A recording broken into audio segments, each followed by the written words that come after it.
Welcome back, everybody. It is episode 2 of Rims of Our Lives. This is the Zombieland special, season 3. It's good to see you guys. I'm Miko. Oh, man. Okay, so we have relative peace for the moment. Let's try and make use of it. We really need to continue to secure this roadway between the main base, our habitation area, our life support area, and then our food, which we've got stuck down here in the rich soil.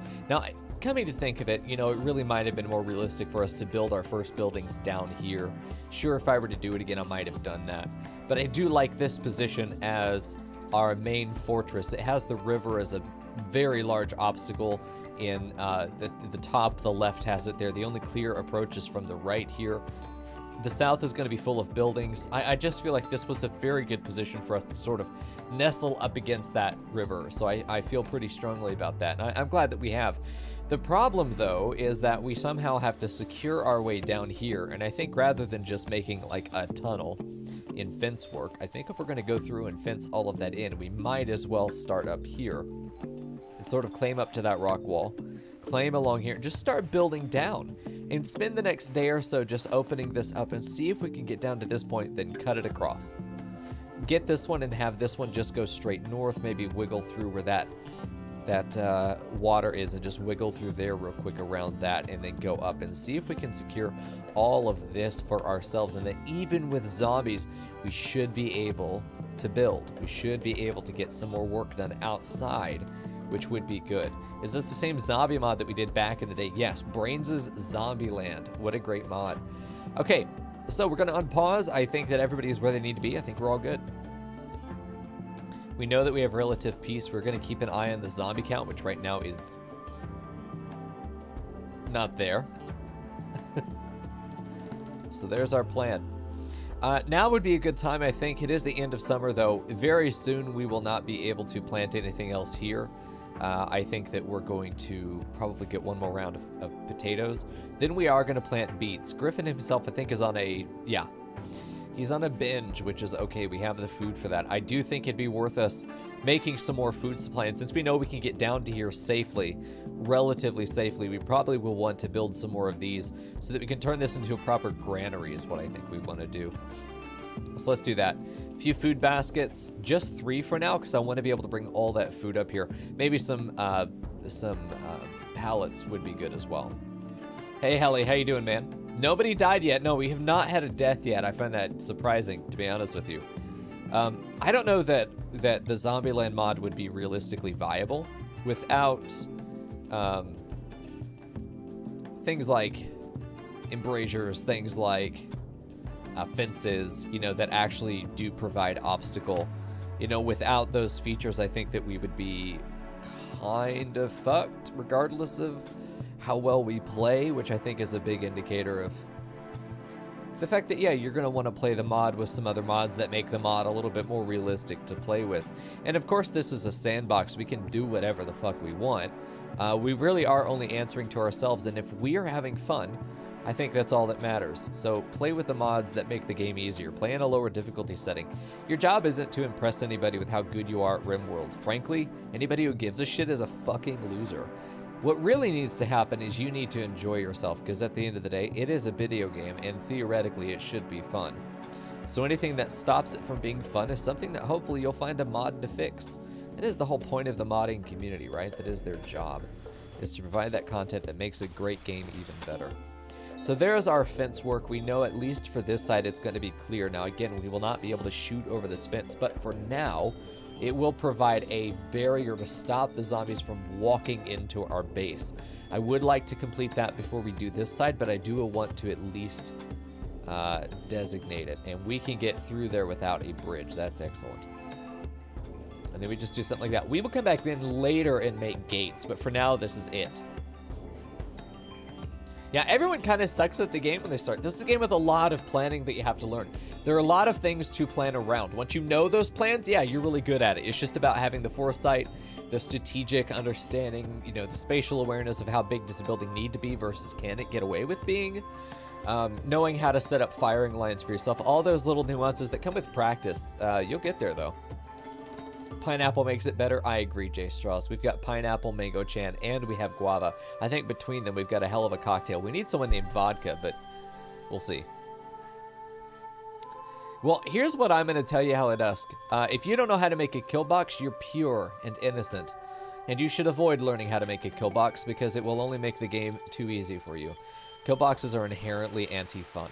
That is my firm, strong belief. You will not take that away from me. Kill boxes are anti-fun. Now they serve an important value, and it is something to get used to. The concept of a kill box is not inherently bad, but I've yet to find many players that go for the kill box style that don't also inhibit their fun as a result. They're looking to eliminate threat before it even gets to a point of being able to contest you. So you're defeating the point of the game, which is to have that dice roll, right? That's the idea.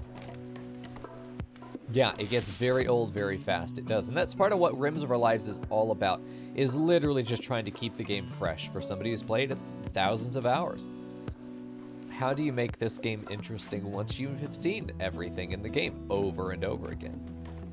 Kill boxes, I think, are for new players. If you've done a kill box, you've done a million of them. You know that they work. A gatehouse is a kill box. It's the same thing. There's no difference. It's just a real-world version of a kill box. But having a township that has no designated kill location, it is much easier to defend if you have the skill for it. You know, you've got the strategic inclination. And I'll say that it ends up being more effective than a kill box because with a kill box, it's all or nothing. Sure, you've got a lot of defenses in one position. That's great. What if that breaks? The fuck do you do then?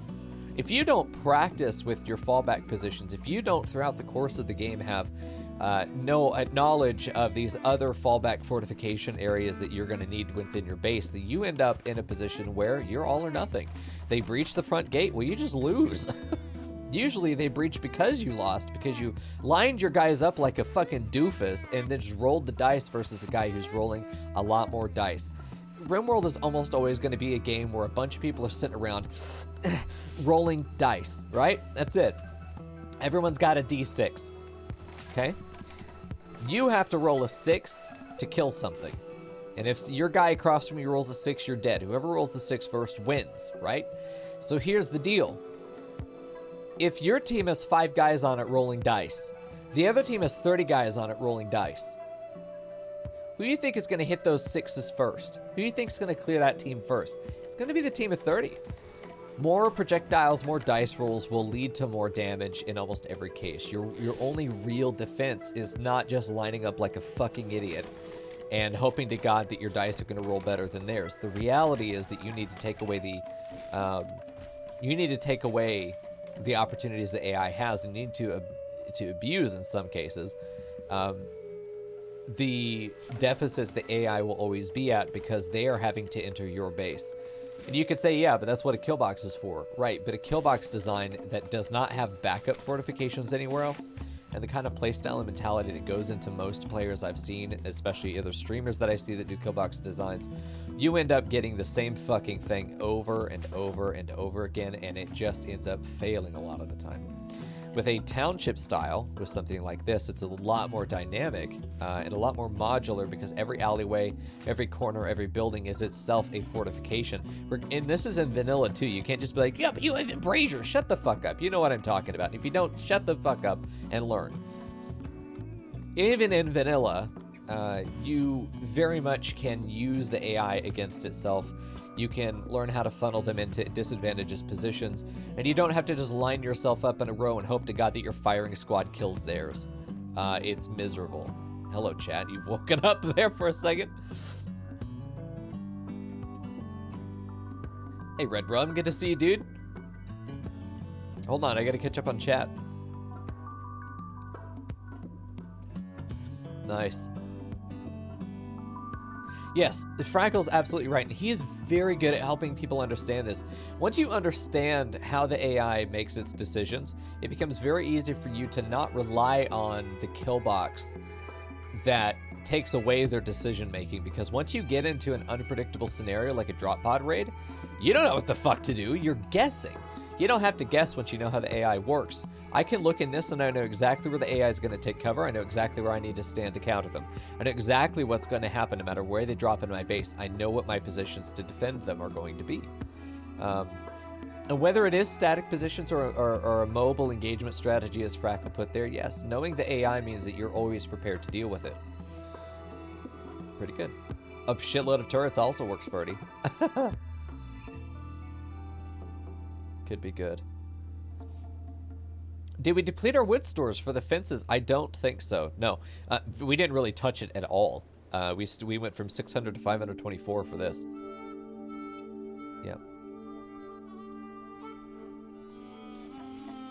There we go. Hey, Timon, how you doing? I hope it's awful, bitch. There we go. This fence is going to get done before we start really seeing zombies. Now, we do have them on the map, but I think that we're going to actually have both sides of this fence done first. And that's incredible. Major breakers here for Timon, but that's because he's an asshole. Why are we going outside the... Oh.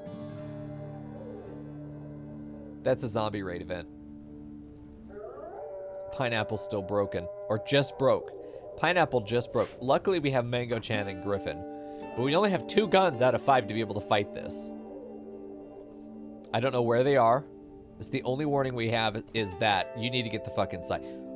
The only way in is right there.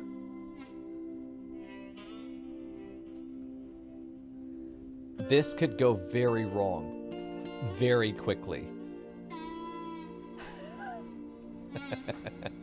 Griffin, I need you right there. Mango, I need you on the right side.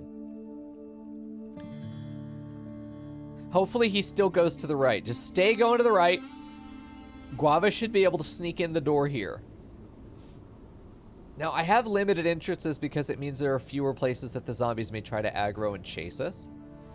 The downside is that if we do get caught outside, our ability to get inside safely is going to be considerably hindered. Okay, and at this point, Guava should be safe. Hopefully, Guava is going home.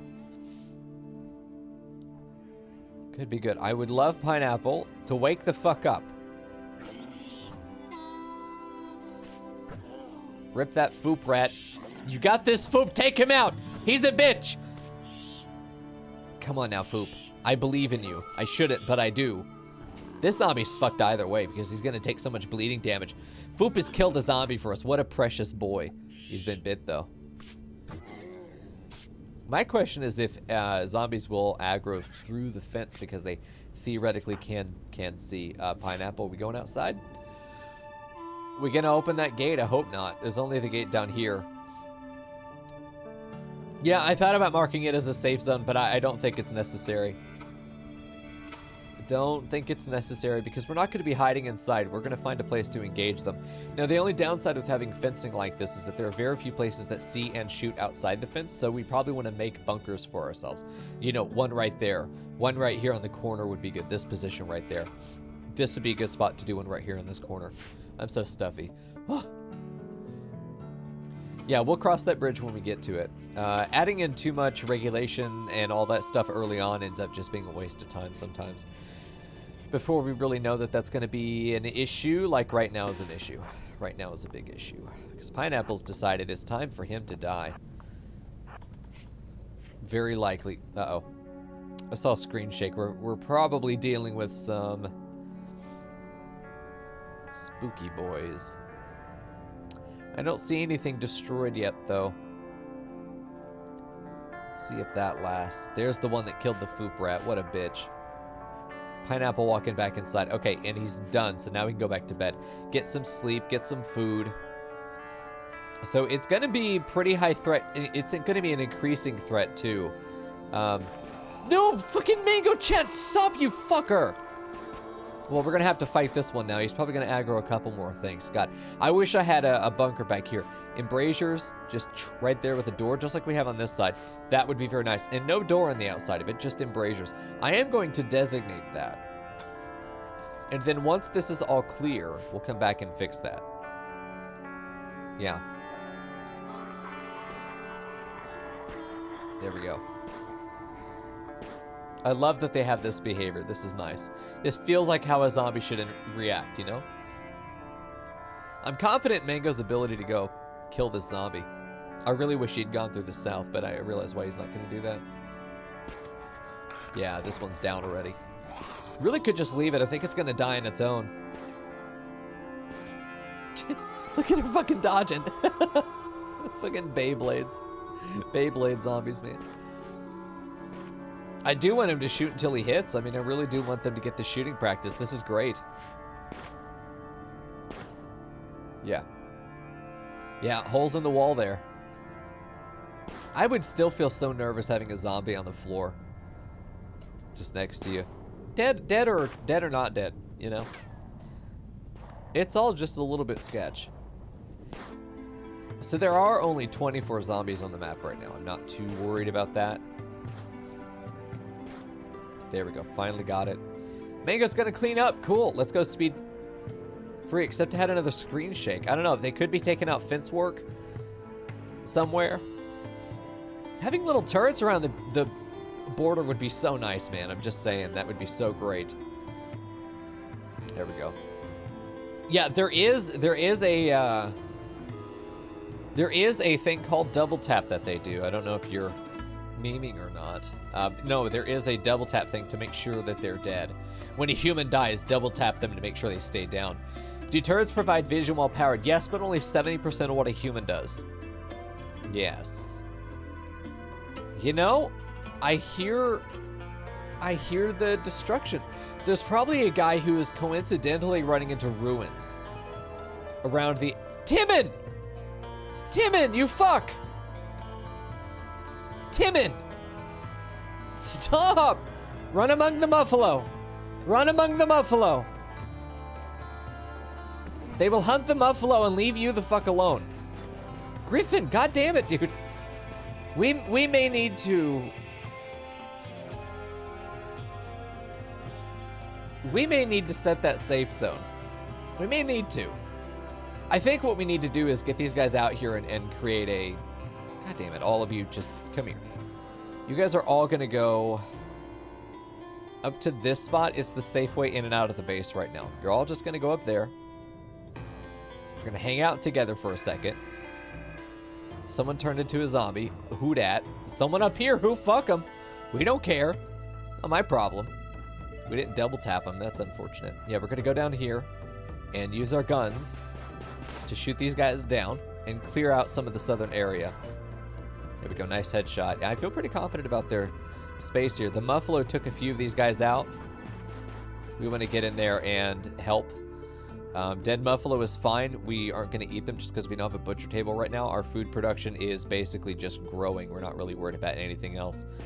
There we go. Get these guys down while they're over the water. Okay, I'm pretty sure... Look at these guys. Wow. Yeah, that's what he's been doing. He's been destroying stuff over here. I'm going to hazard walking into the water here because I think that they're going to be slowed. Oh, Jesus. They're going to be slowed as well. Oh, geez. Nice. These hits.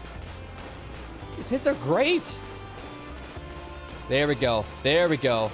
Get these fuckers down. Good deal. I feel much safer about that. There's only 5 here. We do have starvation. Yeah? Oh, they want to go around this way. Okay, as long as they're all together, I feel good. Pineapple being slow is really scary. Really scary. No, I told you. There's no I told you on this channel. You need to learn real quick. There's no I told you on this channel. You were not right. I was not wrong. There was a difference in priority. And clearly I didn't do what you said to do and still fine. All right. So Timon's in a super bad mood. We've got to get this guy happy or he's going to break. Every mental break is going to be so bad. We just really can't afford that. What are his needs over here? Recreation is low. I maybe need to set them guaranteed rec time. I think in the morning when they wake up and before they go to bed. And then we have a break in the middle. More zombies are going to show up, though, now that it's nighttime, so we just want to be careful. If we could set schedule by... Griffin, is that where you want to meditate, right there? I really need to set another gate over here. This would be a good spot for a gate. A little back door. We need to set one over here, maybe? Maybe just right there. I feel like those are good. I feel like having sort of a Scaredy cat entrance right there is good too. This is a good spot for one. We got a couple of those. Just get a couple of these gates out so that we're able to get in and out of the base. A little bit more options. I was thinking about having just a few closed entrances, but we are going to be wandering outside. I really think Griffin needs to get in. We really can't afford him to get stuck outside while all this is happening. That said, I don't think I need to do any other management than that.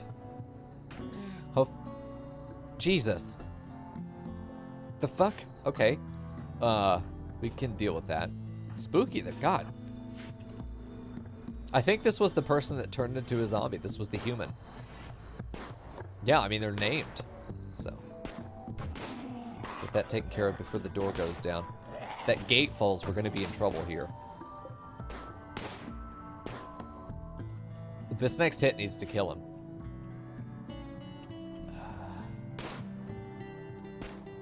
Oh! Nice. Good deal. So it looks like humans will actually come back toward the base, which is interesting. But yeah, that needs to get repaired right the fuck now. Right now. Ah, fucking rip Foop Rat. What a good boy. Here we go. What's your job? Timon, let me see. You're going to be a researcher once we get to that point. I honestly should have you on research right now, actually, come to think of it. There's really no reason not to have you there. If I could shift these beds somewhere that they're not quite as in the way as they are now. Put that one there, then the other one here. Then we could put the... Well, we don't need these anymore. We have proper beds for that. I could put the research bench right there with the... Yeah, we could do that. So let's just cancel this. Miscellaneous. Production. I will never get used to research being in the production tab. Oh shit, it's a chunky boy. I forgot about that. Okay. Let's do... Oof, God, there's just no good spot for this, is there? Okay, well, let's have you move over. Pineapple, you're in a decent mood. Move this over. Where is everybody? We're missing somebody. Mango is headed down to the fields. He's fine. There we go. This will have to move as well. We could put that there. Honestly, we could put both of these just right over here. This one can stay where it is. So let's go ahead and have you do this. He's going to take 10 years, but he'll get it done. There we go. These two will be hospital. I'm really stressed about trying to get more population. I think it's going to be super important that we do. Yep, there's one of the boys. There's 33 out there. They're getting close to the wall. But they're just wandering around the fence. They're not coming inside. They're interested though. I think, yeah, they're hovering right around the edge. You're able to, oh, because he's shooting through these guys. Okay, well, we do need to get over there and fight this. These guys need to be shot down. Oh yeah, these guys can only be killed by melee. I forgot about that. Yeah, there is a need for melee. These guys can't be shot. Oh boy. Yeah, that could be a problem. Oh shit. Well, they're going to be in. What do we do about that? We'd have to shoot every other zombie.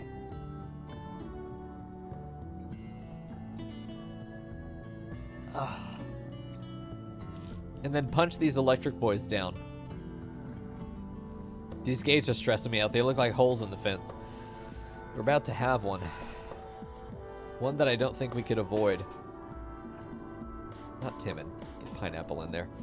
We'll see.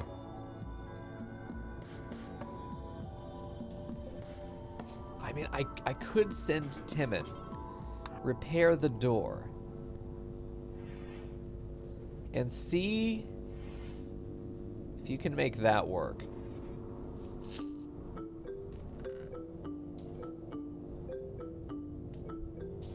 Because it's just the one zombie that's meant to be melee. I don't think it can bite. I think that's the caveat with these guys. But if we can repair that door a little bit, that make me feel a little bit better. There we go. Let's do that. Get these guys over here. We'll have to see. Little bit of repair in here. They won't shoot it, but this one might come around, and if it... Oh, there's others up here, too. Yeah, the more that we're able to kill, the better, because I don't want these guys causing issues for these guys down here. This guy especially is super dangerous. Not that we don't have any not that there are non-dangerous zombies right here. They're all rough. Welcome back, cat. This guy's going to be super inconvenient for us. Let's get you right there. Hitting the fucking wall again. I think that we open it. I hope that there's no way for it to bite us, because that would be kind of dumb if it had to be melee, but then it could also bite us. I would just turn those off and delete that one, is what that would cause. I hear punching. Timon, goddammit! Fucking Timon! Melee attack this guy. Timon, get out of there. Scratched but not bitten. It should be able to get in. Oh, it didn't. Well, I guess we're just gonna go punch it anyway. Oh, okay. Well, that was fun, actually. I would like to clean this though. While you're there. Shouldn't have to deal with much toxic buildup at all. If we can go ahead and get rid of the goo, then I think we'll be better. Timon! Are you winning, son? I am. Thanks, Don. Yeah, I'm a little bit worried about the number of zombies. It's a little concerning. But I think we'll be okay. Next, low threat area, which isn't going to be for a while. It's not going to be for another 5 days. Next low threat level. I think what we're going to do is try and set up some of those pill boxes for ourselves so we have an ability to fire back. Just keeping an eye on Timon, because I know that he's going to be outside the fence for a while. There we go. And he's good. I'm going to go ahead and redraft him, because the stuff I needed him to kill, he's killed. There we go. Now they're eating. I don't like that they're on nutrient paste. I'd love for them to not be. We have raiders. Okay. Here's the thing, raiders. Good luck getting through my 7,000 fucking zombie wall. Bitch. Question is where they're attacking from. Let's have Griffin, who has guns, go stand there and see if he can see the area up here. Mango, go ahead and check this guy out. Let's just get vision everywhere that we don't already have it. I want to know where these guys are coming from. Let's get down here. Just stand right over here. See around the right side there. You go ahead and stand over here. Just give us more of that vision. I really need to mine that out. Is that plasteel or marble? It's marble. I do not see raiders. I do see zombies.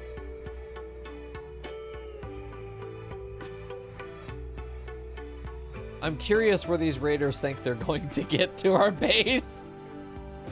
We'll see. See, I'm not even worried about things like siege. I feel like zombies will just fucking eat them. Then again, they're probably going to be enough raiders to just shoot down whatever zombies are over there. I think that they're having enough time with the zombies that we could just go ahead and let them go. Any doctors in the house, Forehead? That'd be great. There we go. I think I am going to forbid this for now. There's nothing that we need to do that's outside. Same with this. Same with that. I think all of our external gates, let's just go ahead and close them for now. It's also forbid all these extra gates that we want to add on, because I don't want to deal with that right now until peacetime. And this is part of why we built our fence, is that we can just stay inside. Oh, another human turned into a zombie. Oh boy. Well, we will have to deal with that eventually. Should be okay. As long as they don't break down the fence, we'll be good. If they break down the fence, man, we're going to have a rough time. There we go. I'm concerned that planting this corn right here would be a mistake. I think that planting beets would be good. God, the temperature's already 45 during the day. I think that we just go into full beet production. If this stuff dies to cold, we just plant beets. So we'll have a little bit of food income, but I think we'll survive. I think we'll survive the winter. I mean, we've calculated we have more than 50 days of food, right? Especially with this corn coming in. We've got a shitload of food. You know what? I think we keep these as corn. We just, I think we just turn off the sowing for now, because we know that they're going to die during the winter. Let's put this back on pepper, just turn it off. Harvest if it survives, but otherwise, turn off the sowing. I think that's better. I think that's better. The Outlanders are fleeing, I'm not surprised. Oh shit, that's one of them. Vertoli. Wow, okay, so they came from over here. They got their asses eaten. They didn't even get near the base, that's the thing. Like, they didn't even get near us. Good deal. I think we could even speed 3 despite the threat level. Since we're not going outside on our own, it's only going to be if we start to see them actually breaking through gates that we're going to have any issue there, right? Once we start getting some secured areas, I think the game's going to become a little bit easier. We just have to be able to push them back from these zones, because at some point we have to exit one of our gates and just go outside and shoot them. If we make pillboxes that we're able to easily get into, like one right here would be good, one right there would be great, that can see around this area and shoot out safely, but can only be accessed from the inside, you know, those are definitely assets for us. Another somebody turned into a zombie. We're going to start seeing named zombies running around. I am worried about armored boys. Armored boys are going to punch through the fence in a way that spooks me pretty fucking hard. We need to get these 3 configured, by the way. Clear all, preferred. Yeah, preferred's good. We'll do raw food. NJJ. Good deal. Another raid. I don't think they're going to have any more success. I think they're going to have such a hard time getting into the base through the zombies. To the point that I feel like I don't even... Yeah, they're just fleeing. Yeah, down here, look at that. Oh my god. Yeah, no, they're getting eaten. You can hear it. Oh my god. They got fucked. All right, research project. Let's see what our first research is. So we're using the semi-random research, which means we don't get to choose very much. We are given options. We then have to make the best of those options. I think that prosthetics will be great, because this is a campaign where you're gonna lose some body parts. You're gonna lose some body parts. That's not happening. But also long blades, when we already have smithing. Long blades could be a great use for anybody who has to go melee to pick that up and say, we chopping some zombies today. Hello, Rion. Good to see you. Soup could be good. It's less labor intensive than meals.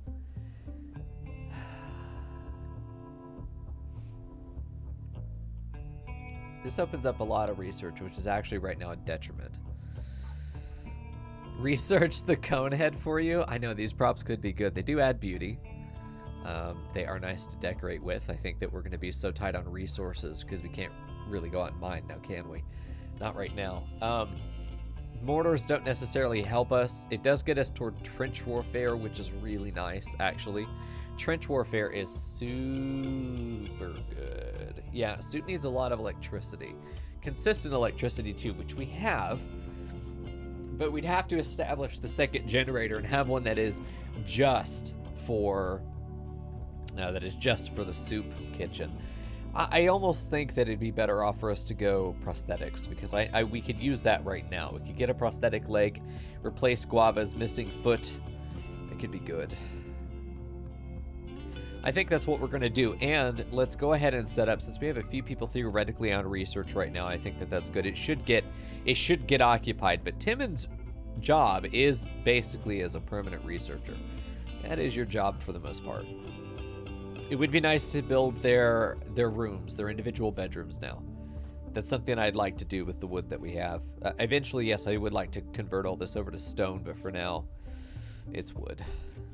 It's gonna be wood for a while.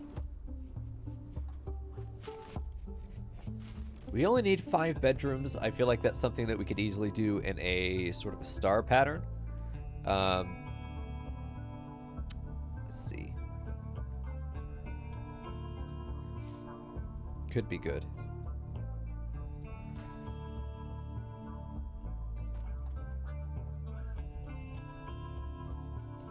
All right, off we go.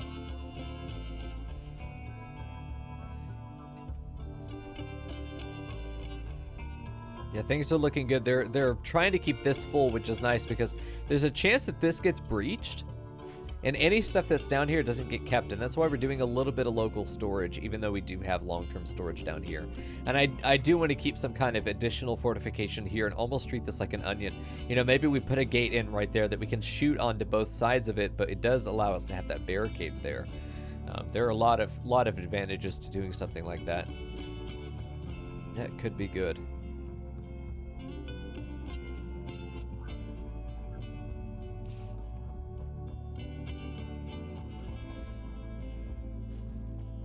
The research is happening finally. We do have people outside the gate. I think I'm going to grab Griffin and have him start clearing some of these guys out. If they're close and they're right outside the fortifications, yeah, we're going to go ahead and get them into a position to clear some. O'Neill's salvation and ship to the stars. Nope. Okay, what is... O'Neill joins, but O'Neill looks fucked. She's wounded and unable to move if we rescue her. We're not caravanning for this. She's got white hair. She's likely old. An old pawn in this campaign is going to be very unlikely to live. Now, we do want to try and rescue as many survivors as we can, but we can't leave the map. Not realistically. We still have 40 zombies on the map. 2 raids have tried to kill us and could not get through the zombies.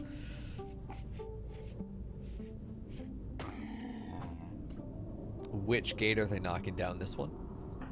Guava, go check. Oh, it's this one. Okay, well that's even somehow worse. Get this guy down. Fucking Beyblades. There we go. We did it, dude. Yeah, 67. Jesus. Yeah, there's Bucky. And Chester. Oh, here's a minor zombie. If you zoom out, you can see that they have special dot colors. Like this. Yeah, this guy's a survivor. Vertoli here didn't make it. Vertoli didn't make it. Oh. We saw Vertoli running off to the edge of the map, but it looks like he didn't quite make it there. Yeah, we could clear these guys out and start building our own small fortifications. I mean, it would be good. I just don't want to take the risk. We can survive inside our town right now. Maybe go ahead and build some of their housing. I think could be good. I like the idea of there being a little porch. It's a little porch thing in front of the street because we want to leave this 3-wide street going through town, you know. But I do like the idea of there's sort of a post here. Maybe we'll build that post. So post 2 spaces, that's the porch. So then the building actually starts here. And here we go. Let's do this. I don't want these rooms to be too large, but I do want them to be fairly spacious, at least for the few people that we have here now. We do ultimately want to do condensed housing space. We know that we can make this work. It's not quite the 25, it's 21 floor space, which is fine. It's a little compact, but it's not compact to the point that we can't get people in here happily. I'm gonna try something a little bit different. So we know that this is gonna be what, 5 by 4, that's 20. So this is a 20 spot. If we did this, it is a square room, but I think that would be okay. Well, no, that ends up actually only being 15. 16, 17, 18, 19, 20, 21. So if we push that back 2 more, which would be that. If we did that as a bedroom, that would work too. And then we could do something like this on the other side.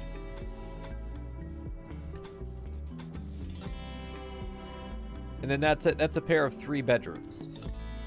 That could work pretty well.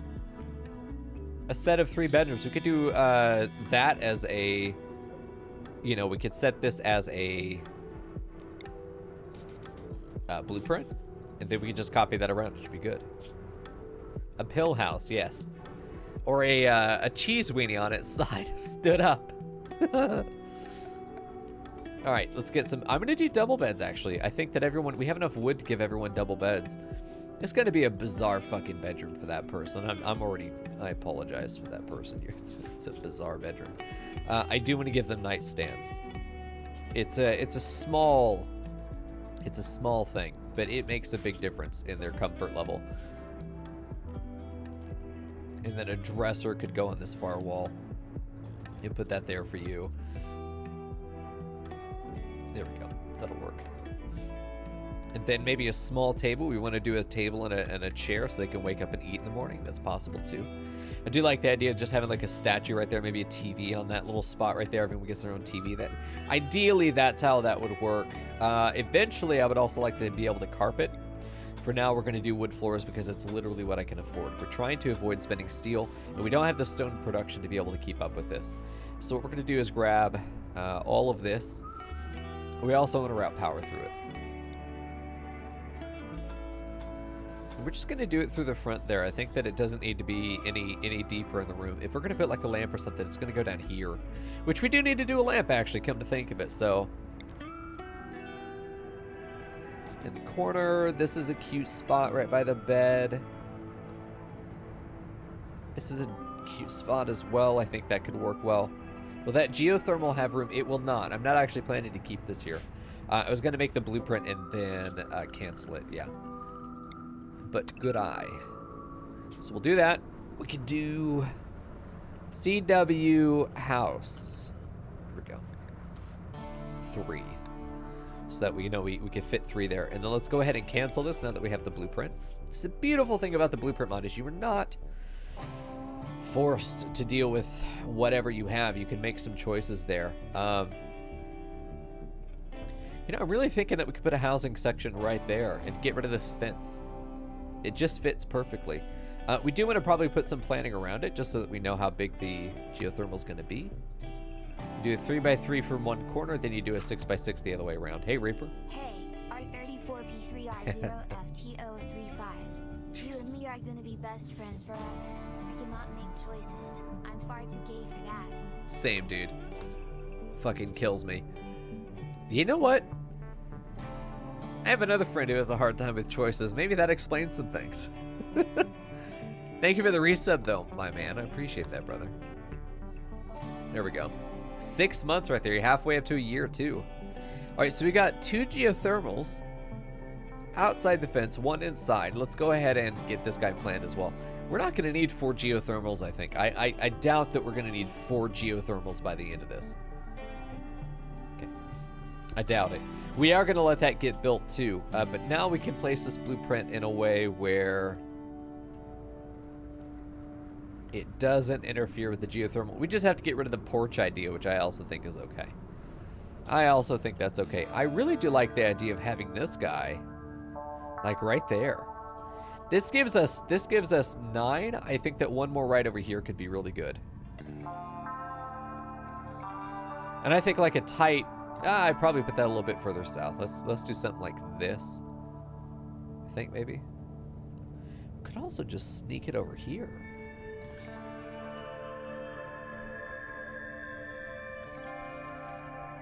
Bridge up in that bedroom. Put it, oh, you know what, right there. Feels really good. It's right on the edge of that water. It's not inside it though. And then it gives us enough room for that space. And we still have room to be able to put the kitchen right here. The dining room, or is this all going to be housing over here? Because we could put rec room right here. Rec room could go right there. Kitchen, and then our housing is on this side. I think that that's also good too. Because I would hazard a guess that this could be very effective positioning for this house. So we need to mine this out, actually. It's just designate it to get mined. It also blocks vision, which is not great for us. We want to take away all vision obstructions as much as we can. So we should be good. You actually could have a zombie-powered colony, Frackle. There is a there's a mod that lets you do that, an add-on mod, or it's within Zombieland. I cannot remember. But there is a mod that lets you do that, zombie power. You put the zombie on a treadmill, and it generates power. There is a mod for that, of course, because of course there is. Yes, you were talking about like butchering them for biofuel. No, just stick that fucker on a treadmill. Could be good. Yeah, if anybody's able to get to the base to join us, it's going to be a miracle. I mean, there are times when they're going to be able to get to us, but it's not very often. We're more likely going to have like a raider that actually shoots their way to the base, survives when we down them, and then we convert them. I'm so stuffy today, dude. Sorry, my allergies are fucking killing me. I'm sure you can hear it. I feel like I can't breathe. But once we get the, and I'm gonna have them build all three. I feel like building all three is something that we want to do. We're gonna have power route through this because eventually we'll put a trade beacon inside there. Let's have that connect. We'll have a redundant line going over here to the right. There we go. And then we'll have another redundant line that goes across here and then down. So we have a nice little loop circuit there, so no one thing is gonna get cut off. Would be nice also a little bit of extremity to have this going like there, but I feel like if anything goes wrong in the middle of this room, then that whole, all of our power is disconnected, you know, especially our power source is only connected that way. I feel like that's effective. I think that while we're here, we might as well do something like this. And even have it do something like that. I mean, instead of just connecting there, have it go further down. I think that that could be good. There's also an argument for having these guys talk to each other. Through here. There's an argument for that. I think it's worth. We'll do that. Man, God, they're getting sketchy down here. This little corner is really spooky. I think we have the wood to build all this. I could be wrong. I could be very wrong. Oh no. I really could make this the porch and just do sort of, instead of a road, we're doing a boardwalk here. We'd have to actually sweep the streets, but I think that we'd be able to do it. It's going to be great practice for the builders too, because this is stuff that doesn't necessarily matter in the long run. This isn't like, I mean, the beds are good, but Quality Builder makes it very easy for us to say, yeah, your quality standard is now normal or good or excellent or something, and be able to actually move that stuff over. You're going to move these chunks as well. We do not want them where they are. Should we plan the pillbox fortifications? I think it would be a good idea to look at it so that we're ready to move once we have the zombies gone, once they've died out of starvation. Yeah, that could very well be something we could plan out. I don't want to do it right now, though. I do have an idea what I want it to look like, however. It's going to be like a 5x5 circle-ish. Could be good. I'm glad you think so, Daisy Medics. Follow the channel, and we won't have any problems. So unfortunately, I still don't have like the mod pack put together. However, that will be up at latest by Thursday, because I'll have Wednesday off and I'll have all that day to work. I'm glad you like it. The joy of RimWorld is that people of all skill are able to enjoy it their way. And then over time you get better, you start getting more flexibility. Oh, fuck off, Guava. Nope. Not fucking happening. Pineapple beat her ass. We are not dealing with insulting sprees. I have no more patience for them. If you insulting spree, we are going to collectively beat your ass. I don't care if it kills her. I really don't. There we go. I'm not dealing with insulting sprees. I'm not. I refuse. She lost a toe and a finger, but that's okay. Hey, Skyrim is great forever. I have to ask you, how many copies of the game do you own? Yeah, insulting sprees will be met with punishment. Especially because Guava's not a combatant. You know. I was going to ask you how many copies of Skyrim you have. How many copies of Skyrim do you have? Yeah, Daisy, I think that's a great deal. You wait until you've played the game a bit to know what you want the mods to even do. That's a great thing. I think I only own 2 copies. I only own 2 copies of Skyrim. I have a PlayStation 4? It's 3 or 4 that I have it on. And then I have it on PC when it came to PC. And I never played it. At all. No, I did, because I modded it. I was gonna make a... Someone's getting eaten.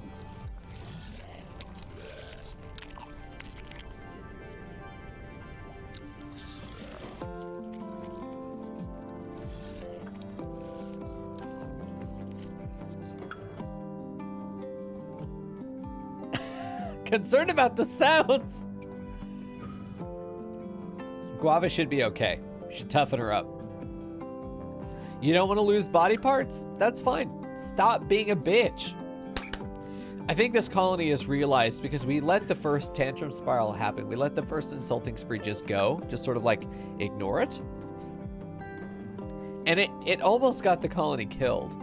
So what we're doing now is a policy of shut the fuck up and do your job. Which is pretty good. I feel like it's working out better.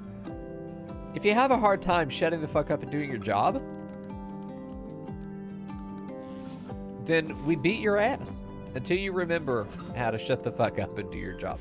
This is not a colony where your emotions can be allowed to run wild, at least right now. But I mean, in any zombie apocalypse setting, I mean, that's always what it comes down to, is the people that are overly emotional make rash decisions. And when they make those... The fuck is this? The fuck was that? I'm terrified of what the fuck just happened. I see a named boy over here. Oh, rare thrombos. They should be able to kill a lot of zombies. Let's keep an eye on the count. 39 right now. I imagine it's going to go down as they start fighting things. Let's go see where they are, just so we know where to look. Zombies will try to attack them. They attack wild animals on sight. We've added a fishing mod because we have no way of actually getting meat in this game. Here we go. My dick. Unlike my dick, which gets all the meat, incidentally. Come on, Foop, get him. Follow the channel. Adorable Boomalop. I would love to see fucking Polly. You want to launch Polly somewhere on this map right now. You think that's going to go well? I don't. I think that's going to go to shit. Yeah, there you go, Fakest. I can't follow my own rule. A voice actor cannot shut the fuck up and do their job. Though, interestingly, the voice actor that inspired me, the voice acting director that told me to get into the business originally, that was basically his biggest advice for people, was to shut the fuck up and do your job.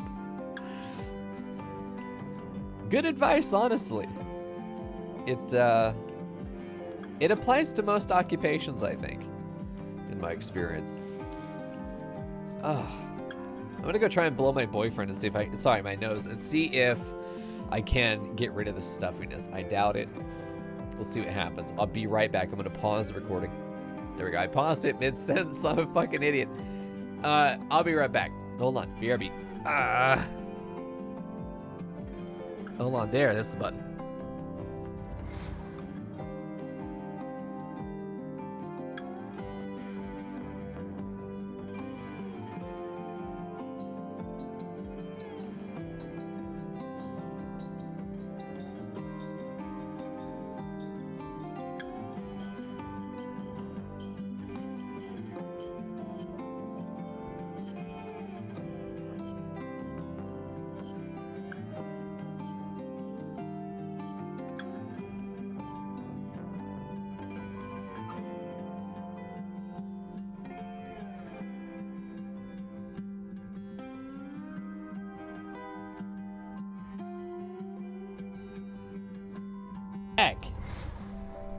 All right. I can't breathe out of my nose today. I'm not sick. I think it's just because I was working out today for like the first time in forever, so my body is rebelling. I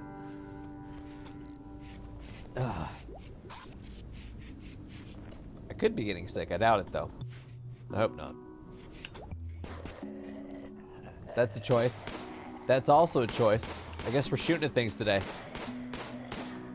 I just want to see these bedrooms get built, you know, so I can take these and make them all hospital beds. Basically, as soon as I get an enclosed bedroom, we're going to turn it into Well, we're going to turn these into hospital beds to replace them. Basically, kick someone out of their bed, they'll move into one of these. And since this is all secure TM, we're going to try and, I think, make these a little bit more secure. And add a fence way in between them just as a checkpoint. Well, I probably should do this on the outside of the bedroom. Well, not all of them are going to be inside this, but if we can secure little cells of the base, if you will. And yes, I'm aware that we're out of wood, but it doesn't actually matter. We're going to move this gate actually up to right here. We're going to keep it long term. These gates are quick to open and close. I'm not worried about having to keep them. I do think that this is a good one to keep, though. It's a good position. I could stick someone there. They could still shoot this way. It's pretty nice. I'd love to be able to make this a proper fucking Norman fort very soon. There we go. Skyrim, don't worry about it, man. If you know, you know. There we go. Perfect. We got that motherfucker taken care of. Still 32 zombies. Not having subdivided bases always pissed me off about zombie movies. I'm absolutely on the same page as you. Because it just makes too much sense. In the same way that you would have bulwarks in a ship, that if one chamber floods, it doesn't flood the rest of the ship, you know? You can control the extent of damage as it arrives. I think that is, without a doubt, one of the most valuable mechanics of what a subdivided base really gives you. And yes, we are also paving streets fairly early on. I eventually will make these 3 wide. For now, they're going to be 1 wide. Pawns will use them. We have a mod that makes it where they prefer to walk on clean floors as opposed to on the dirt, so it will actually reduce the tracking between these buildings. And I've got these mods because I want to encourage street building. I want to encourage little mechanics that make the game more interesting. So we've got these alleyways that lead to gates, and as much as we can, we want them to stay on the paving, and we just give them options to do that. Oh my god, my nose! It's killing me. It's just because I'm talking too.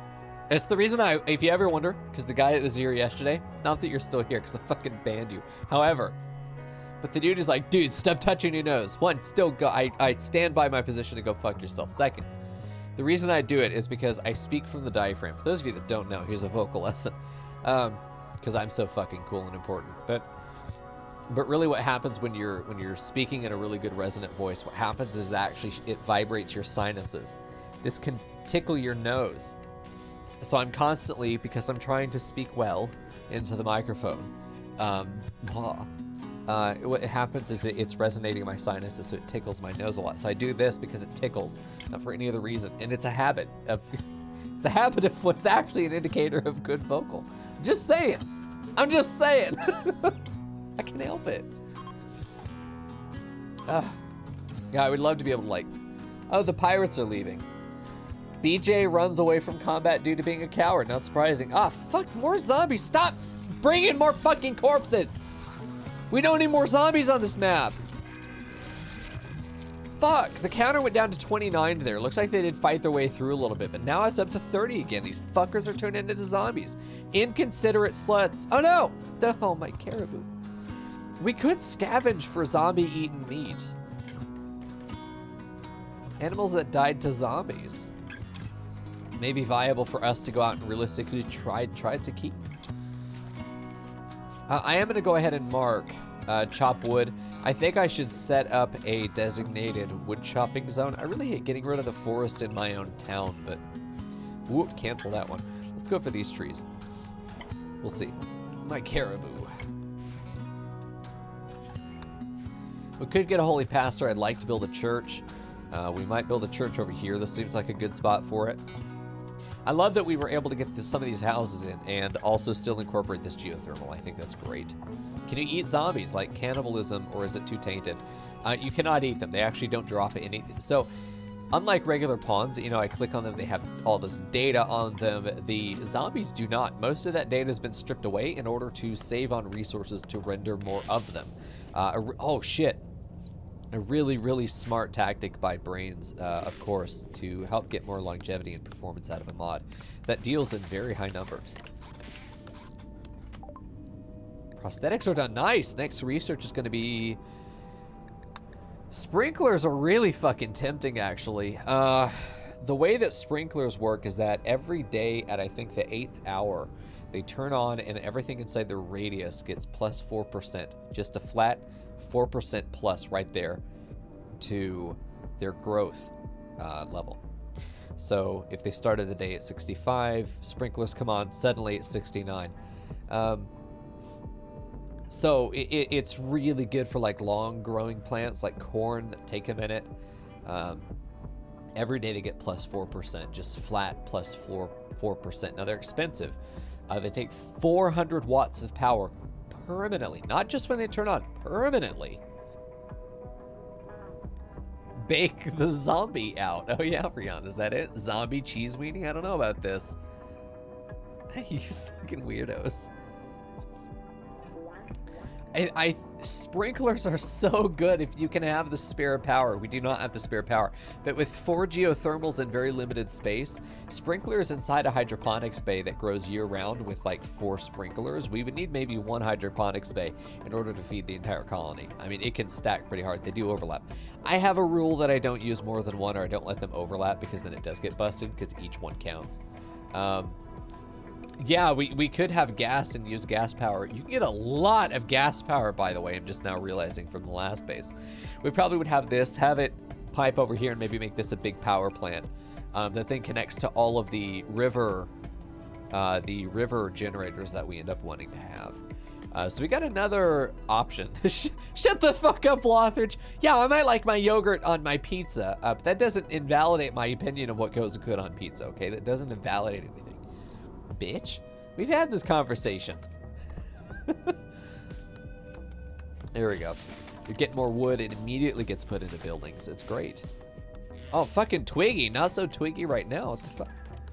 Vertoli's still standing out there. These guys are getting mightily clumped up. If they do clump too much, they'll start beating through walls. You haven't seen me eat yogurt on pizza? It's been a while. It's really sugary. I don't... Like, as an adult... No, I wouldn't eat it anymore. But only because of the sugar. Yogurt-filled calzone, yes. No, that'd be great. Yeah, mukbang streams maybe later. Maybe like an OnlyFans thing. God, every time he walks through here, I'm like, well, Timon's dead. No, they're fine. We've turned off sewing, but at the same time, man, the temperature seems okay. Temperature seems okay. All this stuff's gonna decay, though. What won't decay is the cash, which is good. Do you like real slurpy, my first time eating pho type thing? That could be good. That's content. That's content people will pay real money for. Does the yogurt have cold pizza or warm yogurt? It works either way, actually. I prefer cold pizza on cold yogurt on hot pizza.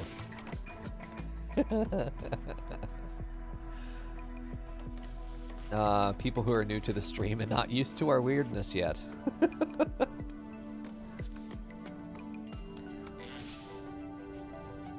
I don't see anything over here that we need to do apart from, oh yeah, this. Gas extraction. No, that's what you were talking about, Ferdy. Yeah. Furniture's great for decoratives. Farm props, great for decoratives. Tools are actually really nice because we can give somebody a whip. Cleaver's really good for people who are going to butcher. Unfortunately, your non-combatants will not equip them, will not hold on to them, which is really sad. But yes, I think gas extraction is the obvious choice here. My dumbass brain didn't even look at it, to be honest with you. Hopefully we'll cut these trees soon. I think when we run out of things to build, we will do that. We have 34 zombie serum secured right now, which is nice. We also have lamps, which is good. I mean, I like the heat of the fireplace. I think that what I could do is put a fire in a back room here that vents into this, that vents to the side rooms. We could do something like that. It's a bit extreme, I think, but it could happen.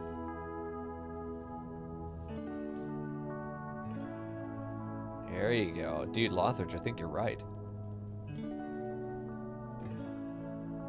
Yeah, I wouldn't put tart yogurt on my pizza, but like a nice vanilla bean or strawberry on a pizza that has really nice, strong, spicy pepperoni. That sweet and that spicy is a classic combination. It works. It's so good. Nice. Hey, Arcania, how you doing? Weapon cargo pods. What could these possibly be?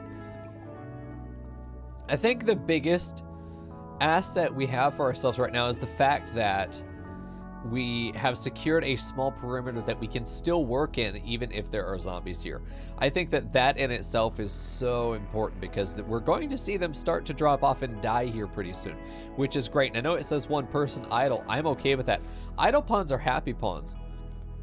Idle pawns will quickly find jobs too. We're always going to have something for somebody to do. There really shouldn't be anybody who stays idle for very long at all. So we take that wood and immediately gets put into buildings. We have other stuff that needs to get built. They're just not quite doing it. Looks like our best builder is stuck doing something else. So we tend to have our best builder want to do stuff for the quality builder. So this furniture is going to take a minute. Getting this wall done would let us move somebody out. I think maybe whoever is the least happy pawn, that's quite a competition right there. I also think that if they're that idle, I think I'm fine with them doing plant cutting. If they're that idle, go into the quarry. If they're that idle, do some repairs. Do deconstruction. You know, if you're that idle, we'll find something for you to do. And from there really is kind of everything. This wall is technically enclosed. I do want the floor to be finished, though. I know I keep moving the goalposts here. Yeah, 0 unemployment in a zombie apocalypse in my base. That's right. We do kind of run it a little bit like Commandant Frackle, but I think it's more because the pawns themselves narratively, I think, would realize this is a survival scenario. We don't give a shit if you're unhappy. Nobody is happy. You need to take that anger and turn it into productivity. I think that that's really what we're trying to do to be healthy. I think these pawns are very happy with it. We've just forbidden the exit doors until it's all clear. We just need to get the all clear that there are no more zombies. Then we can go outside and start putting pillboxes so that we can fight back. This is free shooting XP that we're not able to capitalize on. It should be good. Yeah, vanilla ideology expanded mod. How new is that, Arcania? Because I've seen a couple add-ons. Are we talking about a full overhaul? Because I would be interested in that. There we go. Yeah, lots of stuff getting done. I hope it doesn't rain on these lamps because that would actually be, that'd be a problem. That would be unfortunate. We are getting recreation. It would be nice if we had cotton. I think that as soon as hydroponics open, we're going to rush hydroponics. I don't know how far hydroponics are, though, realistically. Oh, stop! Ow! Okay, we're fine, actually. Not as panicked as I thought I was. Okay, hold on. Hydroponics. It could pop up at any time. Now, they're very expensive for materials that, frankly, we don't have. I still think it's Pineapple who's holding on to all of our components, or is it Mango-chan? Mango-chan's holding on to all the components because we don't want anyone to break those in a tantrum. As has been threatened a couple times now, actually. The zombie quantity dropping off as we hit 0% threat. They starve to death as quickly as they came, they leave. Look at that. And marriage is on. Guava getting hitched. Nice. Guava Forrester will change her last name to Bell Pepper. Well, that is so cute. Guava and Pineapple are indeed coming together in love. That's great. Let's check the social tab there. Your fiance is Guava, one-footed but double the heart. Well, they will have a honeymoon suite all their own. They'll take this one. They're all the same size, just differently laid out. We're going to make this one 4. Specifically, nope. Pineapple and, oh, they can't do it until they're married. So fiance doesn't count. It's not a full overhaul, but it adds 35 new memes, probably twice as many new precepts, and a dozen new structures for ideologians. Nice. That's good. We'll have to take a look at that for Season 4 and maybe see if we can make that the center. Maybe do something like a Holy Conquest type of run, something like that, you know? Keep the losers from the last poll and then add in one more. Just have a rotating set of 5, just like our research thing does. But I always let I want to, from this point forward, basically let the patrons pick what each season's concept is, because I'm having a lot of fun with this, but I really like when I can put up those ideas and you guys make the decision. I think everyone wins there. Let's go ahead and just let them find their own bed. I'm not that concerned right now. Once they're married, Once they're married, we'll give them that space. I think we'll have enough wood in here. Also, we can go ahead and unforbid all of this stuff. We can leave these gates open. We can now open these. Just select all of them. Forbid, then unforbid. We have no zombies on the map. Now would be time to go in and mine some steel. Now would be the time to get this. Now would be the time, because we know that we're about to have this available. We know that we're about to have helixine gas. Securing this would be highly valuable to us. I think it is a 2x2. Is it a 4x4? I think it's a 4x4. So it's going to be, we can bridge this. We're going to have to. I think it would be better if we just did a bridge like this. I think it'd be easier if we just bridged across it like that. No mess, no fuss. And then we take this fence and we bridge around it like this. Not bridge, but we enclose that. And then from there, we will have to make another vertical, and I think that we could do it across the center here. This would be the best place to do it. It's a lot of wood, believe me, I know. However, I think this ends up being pretty solid, because this allows us to secure this bridge itself as an asset for us, and everything inside it becomes secured. So we could put that gate right there. That looks pretty solid. I think that putting a gate over here would be wise. Maybe right there is a good spot. If there really isn't a good spot, but if I mine that out and I mine these guys, I think that will be good there. That's right, yeah. Kadulal, you're absolutely right. In vanilla, without any ideology issues, you absolutely do just have... You could put in 2 people in a bed regardless of them being in spouses. Being in a relationship. But of course, yes, we do have a precept in our random ideology. We roll a random ideology as part of the house rules for Rims of Our Lives in order to build more drama. We give control over to the AI as much as we possibly can. So yes, we did roll a random human primacy ideology, and it does look like physical love is spouse only, but it's only moderately restricted there, so it looks like it should be fine. You're absolutely right. I've got well over 6.9 thousand hours in this game. I am probably one of the most widely experienced streamers in the directory, and I'm pretty confident in that. There's a lot to know in this game, though, especially with 1.2. I didn't really play it. No, I did play 1.2. Did I? I played 1.1. I played the hell out of 1.1. I didn't play that much out of 1.2. That's right. Took a break from it. Here we go. Get all this done. We did, yeah, a bit. I mean, the patch came out and we were still playing it, so we continued, but yeah, there wasn't much past that. I do think that now's a good time for us to also designate some other areas to have wood chopped. I think that we can select these down here and go, hey, I guess, okay, we can't do that. Let me select other trees and cancel those. Do the same for these trees. Select similar, yeah, just grab all these guys and cancel. That way we're gonna, hopefully if we're gonna cut trees, they're gonna be these up here. We do need to get more wood. I really do think that wood cutting is something that may be a higher priority value for us. Griffin out here getting a lot of stone for us is going to be good.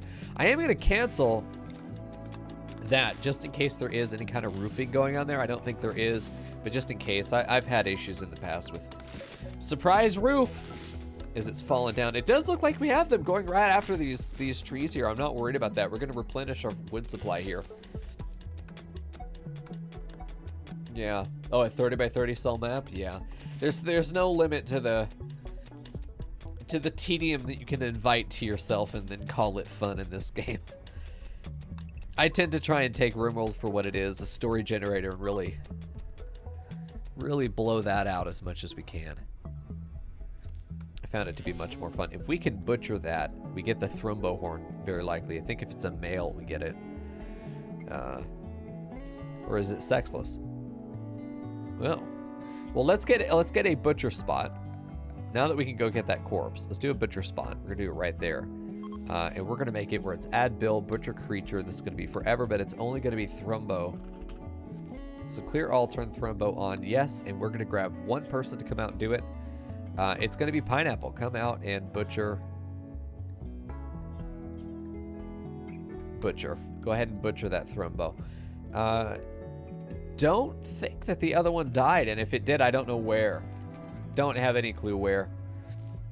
Yeah, the lack of restrictions are so good. It's what makes it so fun, is that people who are brand new have, you know, they have any number of things that they're going to want to be able to do. Everyone can have their own vision for how they want this game to play, you know. It just ends up so fun. But it also means that there are so many different ways to play, and that creates such a replayability that is just magical. How do you name new people? What I do is, if you take a look at your, let me just pop this over to the side, take a look at my OBS for a second. Just 1 second, there we go.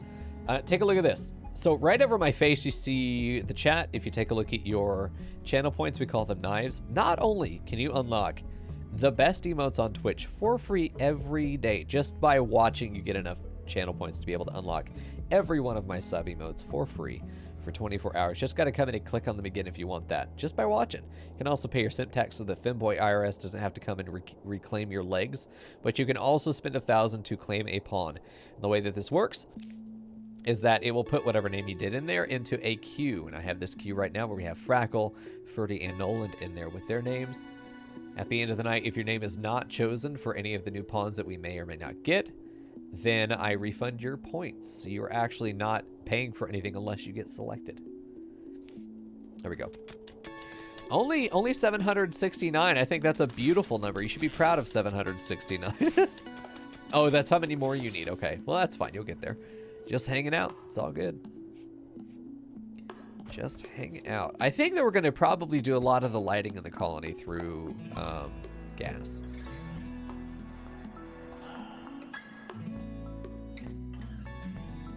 That's right, Kadulal. That's really the essence of what we're trying to do. It used to be even more interactive than that, Daisy. I don't know how much RimWorld you've watched on Twitch, but there are mods like the Toolkit or Brains' Puppeteer. Hey, Cavalier. And those mods actually, to some extent, even allow you, the viewer, to reach in and literally control drafting a pawn, moving them around as if you were the player, but you get control over one pawn using Puppeteer. It's really good. Yeah. Kadula, how long have you played? Yeah, it's crazy, man. Someday, I think we might do that if we reach a certain sub goal. We'll have a night or a week or so where we do a Puppeteer colony like we used to do. It was a lot of fun. It was a lot of fun. It's something I wouldn't want to do every day again, but it was a lot of fun. You played most of 1.1. Oh, not before that. Interesting. So you came in at a really good time, I'd say. Yeah, the Meteors are great. There's also the toolkit that allows you as viewers to gain coins over time. Then you can spend those games to trigger in-game events such as raids, meteor showers. You can cause illnesses to sweep through the colony. You can drop me goodies like milk. It's good. It's a good time. My OBS is... Yes, it is. I forgot to push that button. Thanks, guys. Appreciate that. All right, quest active. Breaking... Man, white-haired old-ass bitches. 57. Actually, 57 is not bad. After 50 years old, your pawn is considered elderly in this game. You start getting penalties to your health. We are not caravanning, though. Not now. Probably not. If I'm being real with you, probably never. Also, zombies will start appearing again tonight, but after that, we will have another day of peace. I'm not really worried about the zombies. I don't think there's going to be that much there. Yeah. Sounds good to me. We are going to get all of this steel, and that's 1,000 steel just fucking sitting there. I think that's really nice for us. We're going to need that, especially because some of the expansions we're trying to do here are going to be fairly heavy on steel if we want to get into things like hydroponics. Oh yeah, very steel heavy. Now, we are going to only have what's on the map here, and then we're going to have to be stuck quarrying the rest of it. So, we'll see. Hopefully we have the wood, though. I think once it gets toward nightfall... Dude, it's Emily! Look at her. Beautiful color. Just the cohesion between all of this. You see 1,000 of these pawns, but something about her struck me. All right. She's just visiting. She's an industrious drunken master, but also a doctor. The Accord of Quain. Do we know these people?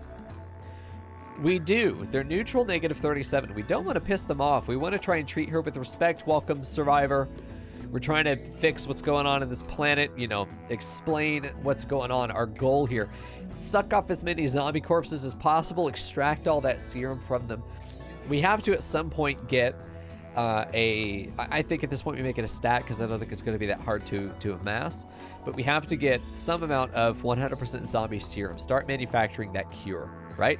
And then we want to try and get as much glitter world medicine as possible along the process, along the way, in order to have a center that we can use to not only cure the infection, but help prevent it and build immunity for the other survivors. And then build a fortress that acts as a very, very safe location for survivors to flock to. This is the place. In every zombie film, isn't there like, wow, you know, over there in Cleveland, they found a solution there. They got a cure for it. We got to go over there because that's going to be the only lasting settlement, you know? Long-term settlements. That's what we're hoping to build here. Rather than being the survivors going cross-country to reach this place, we are the place. That's what we're doing. So we're trying to spread the word there to anybody who passes by. Emily getting by just between windows of zombies arriving. Very, very good timing for her. Though that said, she's got only a few hours before they start to spawn. They're probably just off the map, and she's going to exit the map and immediately have her ass eaten by zombies. Yeah.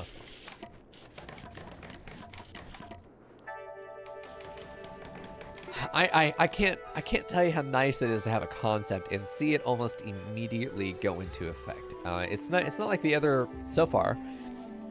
Our first ideology run was very much just a RimWorld run. It didn't really have much flavoring to it. It was a vanilla-ish run. We were just sort of playing the base game, right? We must go to the death road to Canada. I suppose we are the Canada of this planet. We are fairly north. Where would this be if it were Canada? You know what? This does look like everything but North America got flooded. That's kind of what this planet looks like. Are we Canada? Where would this be if it were Canada? I'm pretty sure. I'm pretty sure. Like, California's fucking gone. Texas is holding out because, you know, Texas will never fucking die. We got our little Florida over here. Hey, Florida. Frackle's just down here. Of course, Florida will never fucking die either. Where would this be? Is it Ontario? Toronto? I don't know shit about Canada. It's adorable, though. It is 18 degrees outside, 57 inside here. They were bitching about it being hot, but now they're going to bitch about it being cold. We either set up a second one of these or we put out electrical heating, which I think might be better for us. Yeah, Brazil died. Yeah, get fucked, Catalan. Yeah, there go the things that we planted, as we expected. That's why we didn't bother planting more. Exotic goods traders arrived. 23 zombies on the map. Oh boy. But you see how they spawn on the road. We're going to eventually try to expand all north and also all south to the ends of the road. We want to secure the road itself so that we can get trade in and out of the map. It's specifically why we wanted to have a road in this colony. We did not secure this in time, and I don't know that we will. All of the wood that we picked up there went into this. So I think we're just going to go back to forbidding anything that did not get done, and all of the external gates are going to be forbidden again.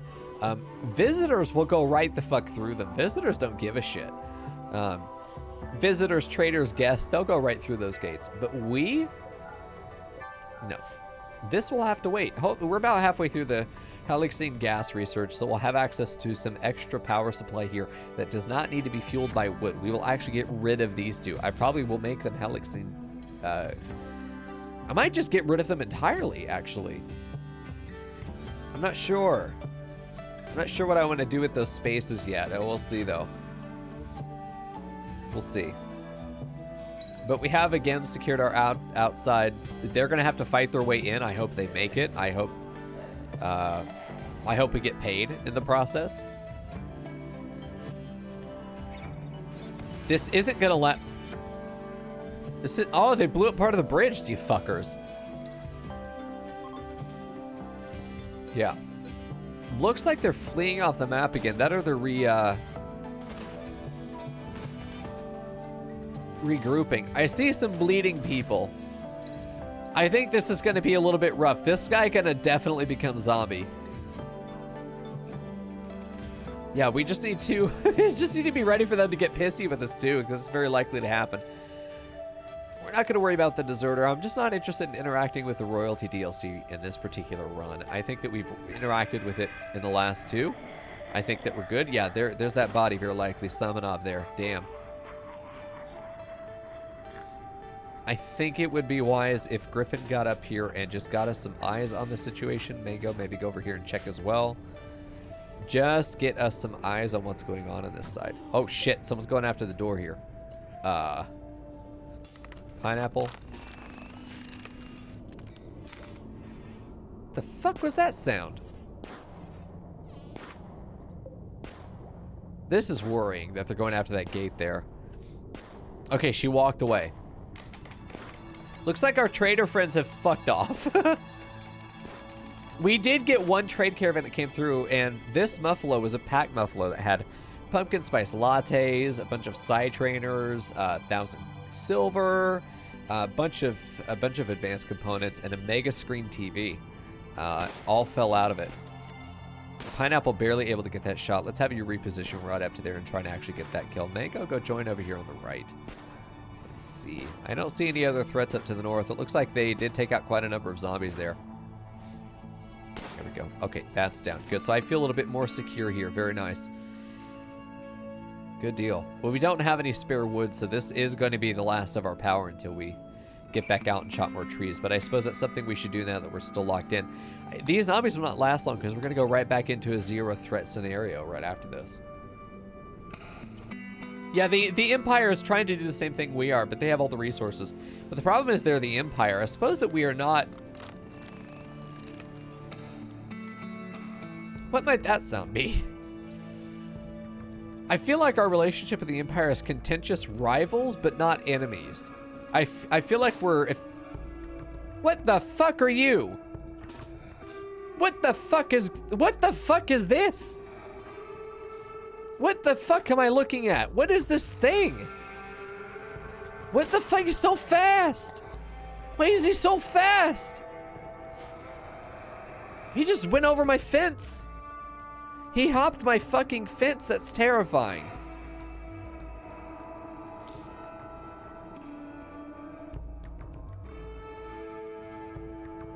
I don't know about that. That's a special type, obviously, but whoa. What type is that? Let me just check the options here. Hold on. Albino Zombie. What do? They don't attack you. Instead, they sabotage your base and scream so you get stunned and oh. I see. Okay. I wonder what he might have been attacking. He's just a sapper who gets to go over fences. How fucking cute. Adorable. Also horrible. This is why we want turrets. I think we need to be ready to start putting turrets down here very soon. We got a bunch of steel. We have the 30 components. We probably right now is the time where we want to go and say, okay, it's time. We're gonna have 2 sets. No, I think we're just gonna. We're gonna have 2 versions. We're gonna have a straight wall version and a corner version. Okay, it's gonna be good. The alpha zombies can just open doors. I see, Cuddle. Nice, man. So we're gonna do this like a 5x5. And what I mean is like a 5 to. This is a bit big. That's a bit thick, man. That's a bit thick. Let's chill that the fuck out. This is enough. You have to understand that this is just meant to be something we stand in like temporarily. If it is a straightaway, then we're actually going to have it be like this. Follow the channel, and we won't have any problems. That's good enough. I really don't think it needs to be more than this.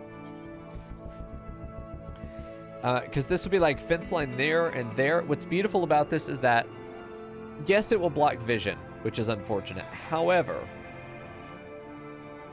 it will not allow us to shoot through it. So we have to be in the pillbox if we want to shoot through it, which I think is very important there.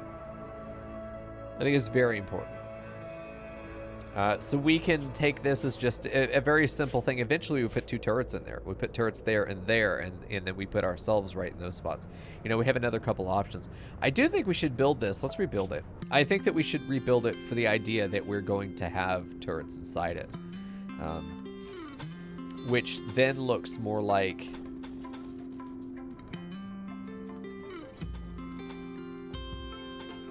Bear with me. Bear with me. We do this. With wooden walls there, and then all the way in the back like this. Now what this does is we have 2 positions for people to stand in there, but this means 4 turrets, potentially. Or 1 turret there, 1 turret there, we stand here, we stand there. Then it's secured. If these things blow up, it doesn't blow up the rest of the thing. Though I am worried about it potentially destroying it like this, and then the zombies have a clear access into the base. So something like this might be more effective. Yeah, that's the idea, is to blueprint it before investing. That's why we're looking at this. Just, is this the kind of design that's going to be something we want to do now and in the future? And I think it is.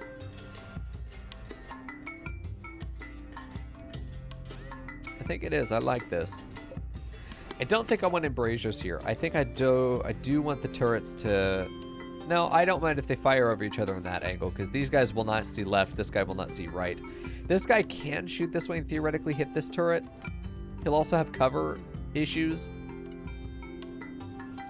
because he'll be actually having to fire through these embrasures, and they'll actually be providing cover if this guy fires over that way.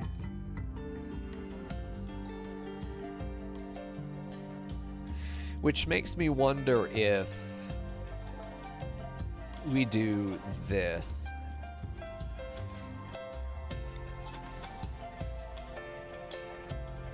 It's not as pretty. But it does the same job, and it actually stops these guys from cross-firing each other, which is really good. I think this is good for 4 turrets in here, or 2 turrets here and here, and then we can stand in these 4 positions here, protected from the turret fire. Which, if we're not going to put turrets here, then yeah, this could go back. The whole point of this was to stop this turret from blowing up and going around the corner that way.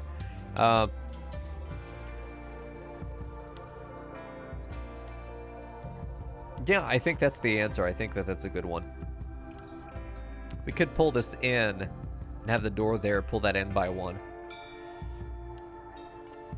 I don't think that's a bad idea, but I also like the ability of getting 5 humans inside here if we really need to focus this one area.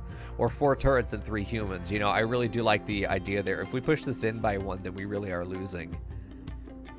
2 full spaces, it goes from 7 to 5. I really do like the idea of having 7, because it means I have 5 on my own with just 2 turrets in there. Yeah, it does look a little bit like a Tetris block, yeah. The T-boy, but he got his head cut off. Okay, I'm gonna take this as a blueprint for pillbox straight. We're gonna delete it. Really, I don't know that we're gonna delete it. We're gonna do a corner now. No, we're gonna delete it. We're gonna do a corner now. This is gonna be something where, we'll see.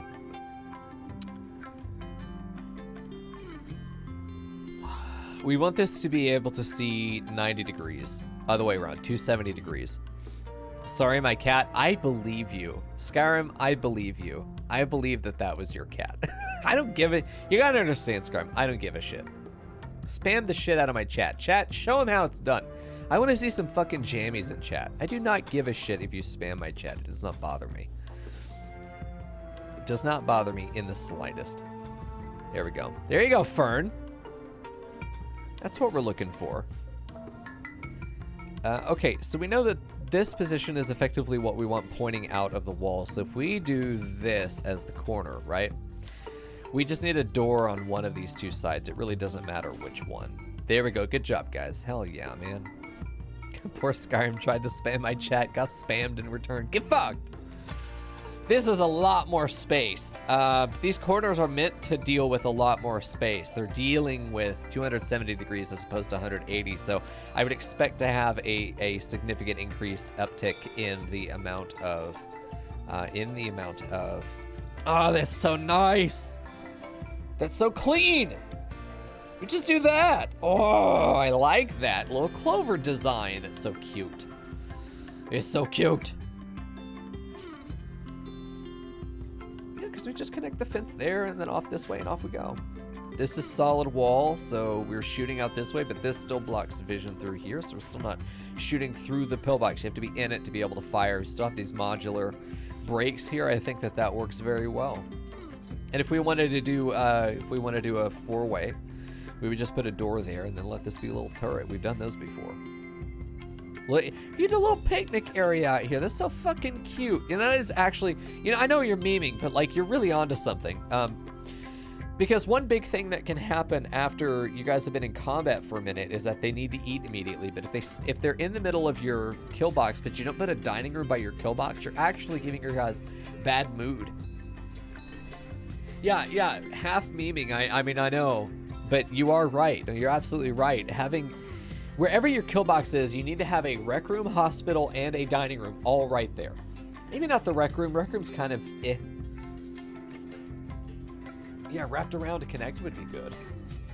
Cool, but that was your cat? Well, bring the fucking cat back, Skyrim. I like your cat.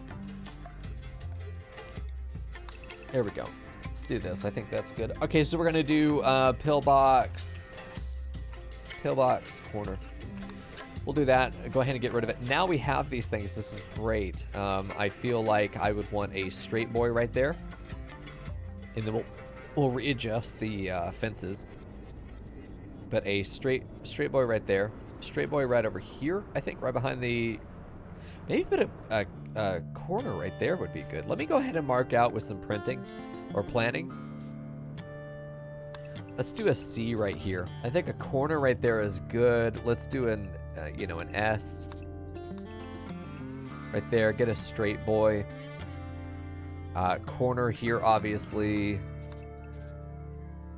I think a corner here. No, a straight corner. Yeah, corner.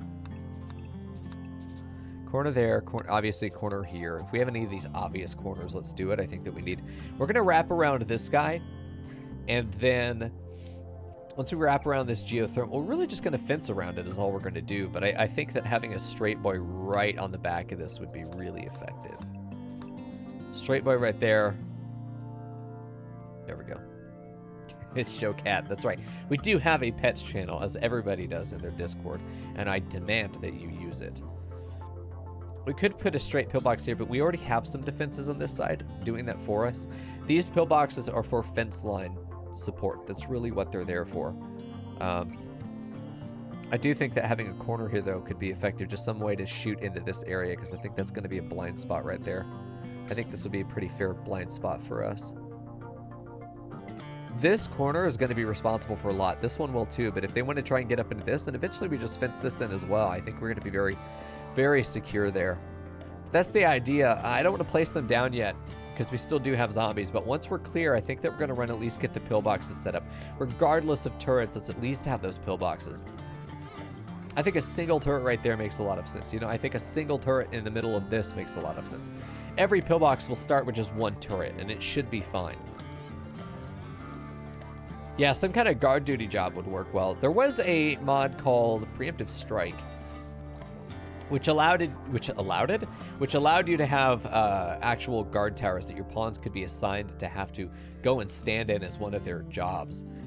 Just like stone cutting or research, they would just go stand in the watchtower. And while they did, you would have an opportunity to be warned about raids before they arrived. But if there was a connection between that and this mod, I think it could be even better that if there was, you would get really, really good vision using that job. You could designate these, because we do have watchtowers, which I'd love to put down just for fun, behind the pillboxes, just as scouting towers, at the corners of the base, of course.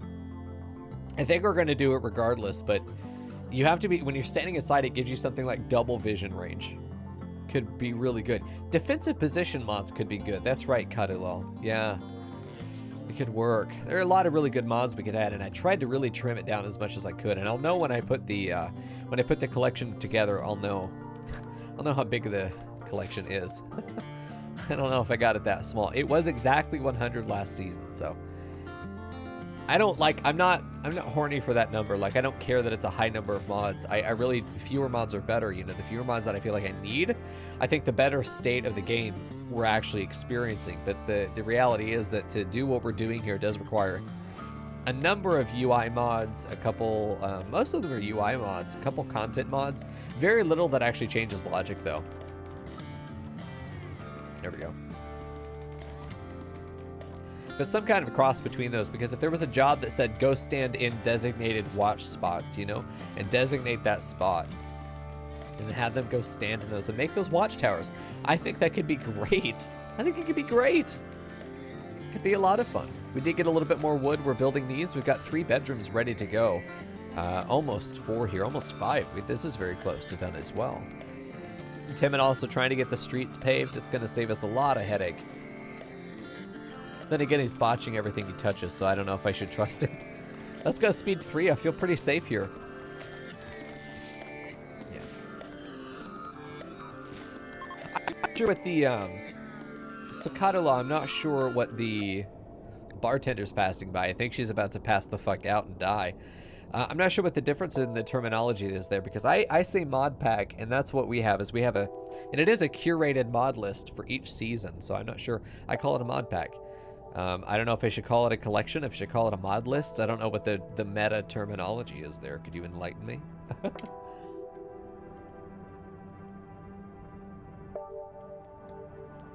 There we go. Yeah, but every season I curate the mod list, mod pack collection that we use. It's custom designed in order to build the environment that we want to play in. God, I'm really tempted to do this just because I want to see them defend their shuttle. I'm gonna accept it. I'm gonna accept it mostly because I think that it'll be really fucking cinematic if it falls within range that we're able to see it. 8 hours until the shuttle arrives. I don't fucking know. Are we gonna defend him? I guess. I don't think it's gonna go very well. Well, we'll do it. Oh, look at this other room is done too. Now we've got rooms ready for pretty much every pawn now. We really could mark all these as hospital now, which would be great. We could take this away from barracks. No longer a barracks. Now everyone has their individual bedroom, and they are at least their worst dull. That's good. That's really good. I'm happy with that. Let's get this guy hauled out of the road. Let's clear the roadway. There we go. Let's go back to speed 3. I feel pretty confident right now that we're gonna be okay. Chio's just fine, dude. She's okay. She's wiggling her way through this whole fucking map without anybody's help. Holy, is she gonna make it? If I see a named zombie named Chio, then I'll know. She's getting chased. I don't know how far she's gonna make it. If the shuttle lands down here, that's gonna be hilarious, but also a little bit problematic, because that very likely means that the raiders, if they make it to our base, will actually blast through the fence line, and then we'll have all of this will become compromised. Now, you know how we do the lines of division here between the crops? If you've thought, man, it might be smart to build fence lines around all of this, you'd be right, and I'm just now thinking that. I didn't plan for that. I always do just have a line in between because I think it's nice. But actually splitting them up by fence line could be really good to say that, hey, even when you are down here in the fields, you might not get the dick. You might get the dick, but it's less likely. Also, oh boy, we get some zombies. Great. Wolverine is the other one. Blue. Okay, I don't know who these fucking people are. They're not alone either. This could have been a raid. Shuttle Commander Miss Shuttle. What? Oh, that was them! He died! Oh no! They landed over here! They didn't defend the position. Well, they fucking deserve to die. I've played Cataclysm Dark Days Ahead, Coddle. I fucking love that game. Once upon a time in the olden days, I actually streamed it. It was terrible, of course. It's a terrible stream game, but it was fun. I had a shitload of fun. We died a lot. Yes, let's please put the fire out, friends. Mango, get over here. There we go. Your opponent's not fighting the fire the way that you want them to. Draft them. Tell them to suck it up. Okay, let's go stand there, and that fire's out. So even if you have a, that's a tip you can use if you have a pyromaniac that's gone out of control and your pawns are not keeping up with the fire, draft somebody and literally have them follow the pyromaniac around and just stand in an adjacent square to the fire, and your pawns will put that fire out. I'm going to start planting because we know what the street's going to look like, at least for now. I might only keep them 1 wide. I might not make them 3 wide. And if we're only going to have flame turrets, if I could make chem fuel en masse, flame turrets would actually be really good, except that there's a lot of water around here and I have a wooden base. Apart from that, though, apart from that, could be really effective. I do think that bear traps like inside the gates could be really good. Bear traps right outside the gate could be really good. There's a lot of really good options here.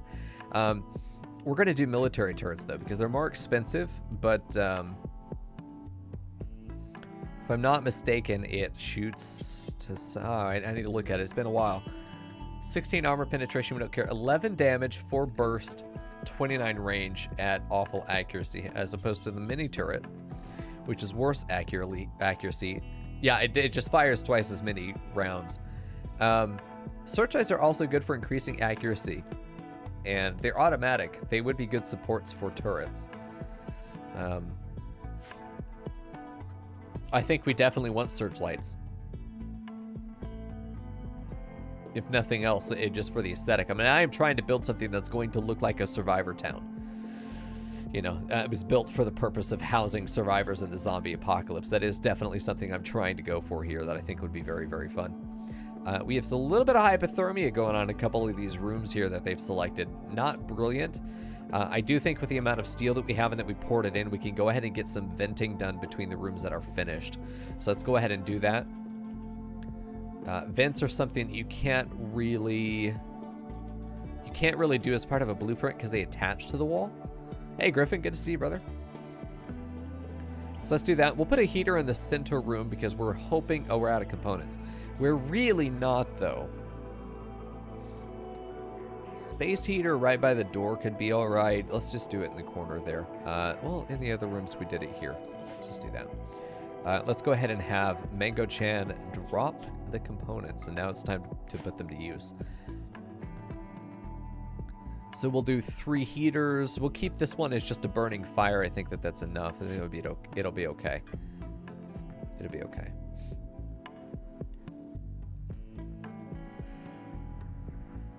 We do have peace right now, and the zombies are gone. We should open everything up. I think I lagged a little bit in just getting that actually to happen. Let me go ahead and do that. Open this up as well. We should be good now. I'd like to get these other gates open.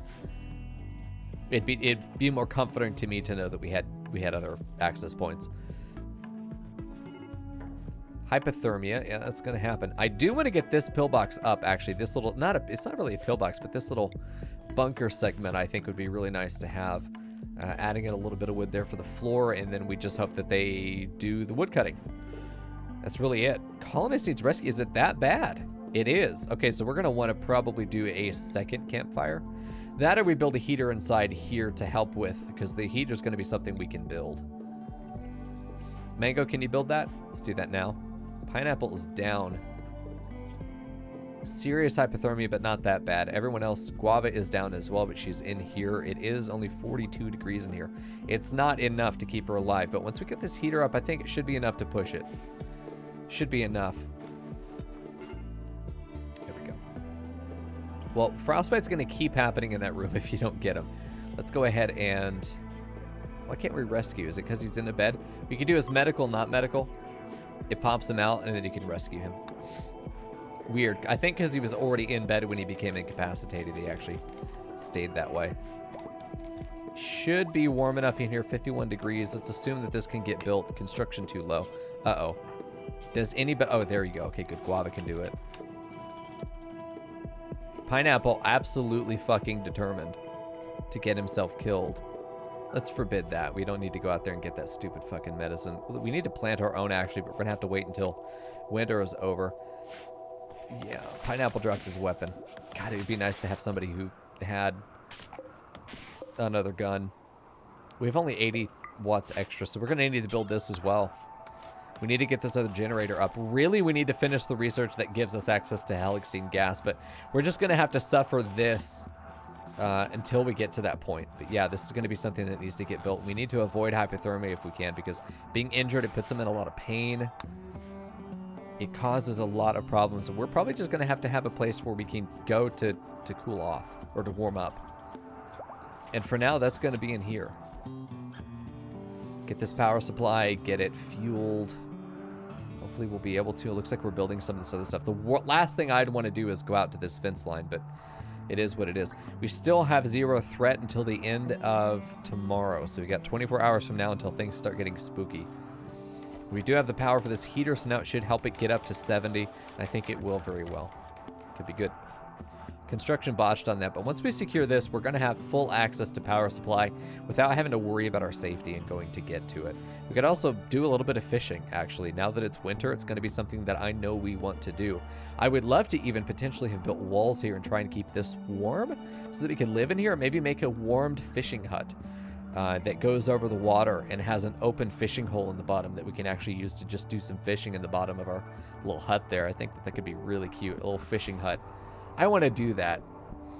That's what we're going to do. I don't know if we'll be able to build walls over this. Let me check. I'm pretty sure you can't build walls. You can build walls over bridges. Nice. So that should be good. We could use some cleaning, but it is what it is. I'm not worried about clearing snow. They do still have some preference for walking on the road, even though it is snowy. A hard snow's not an issue. You know what mod I miss is the mod that made it where the rivers would actually freeze. Could be good. Yeah. Out of wood, that is true. But it's down here. We actually have quite a bit. 669 because, of course. It's just not in our storage, so it's one of those things where you have to trust me when I'm designating things. I know we can build it. Gotta trust me, chat. If you don't trust me, then we got nothing. What do we have if you don't trust me? Gotta trust me. Let's put this bridge back, by the way. Yeah, non-heavy items, but I was pretty sure that a wooden wall would be too heavy for a bridge, and I don't think I have a mod that says you can, but I was pretty sure you couldn't build. I didn't think you could build stone walls, but I think you can build the wooden.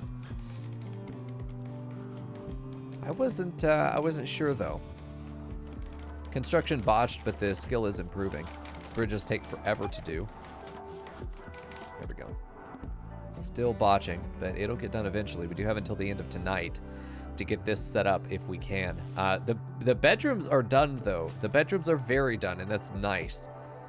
And these bedrooms are also a decent temperature. Like right now it's 27 degrees outside. I'm sure it's going to be really rough if we get down to like to the negatives. You know, a cold snap were to hit, that would be probably a nightmare scenario. But we do have these heaters up, and it looks like they're going to be functional.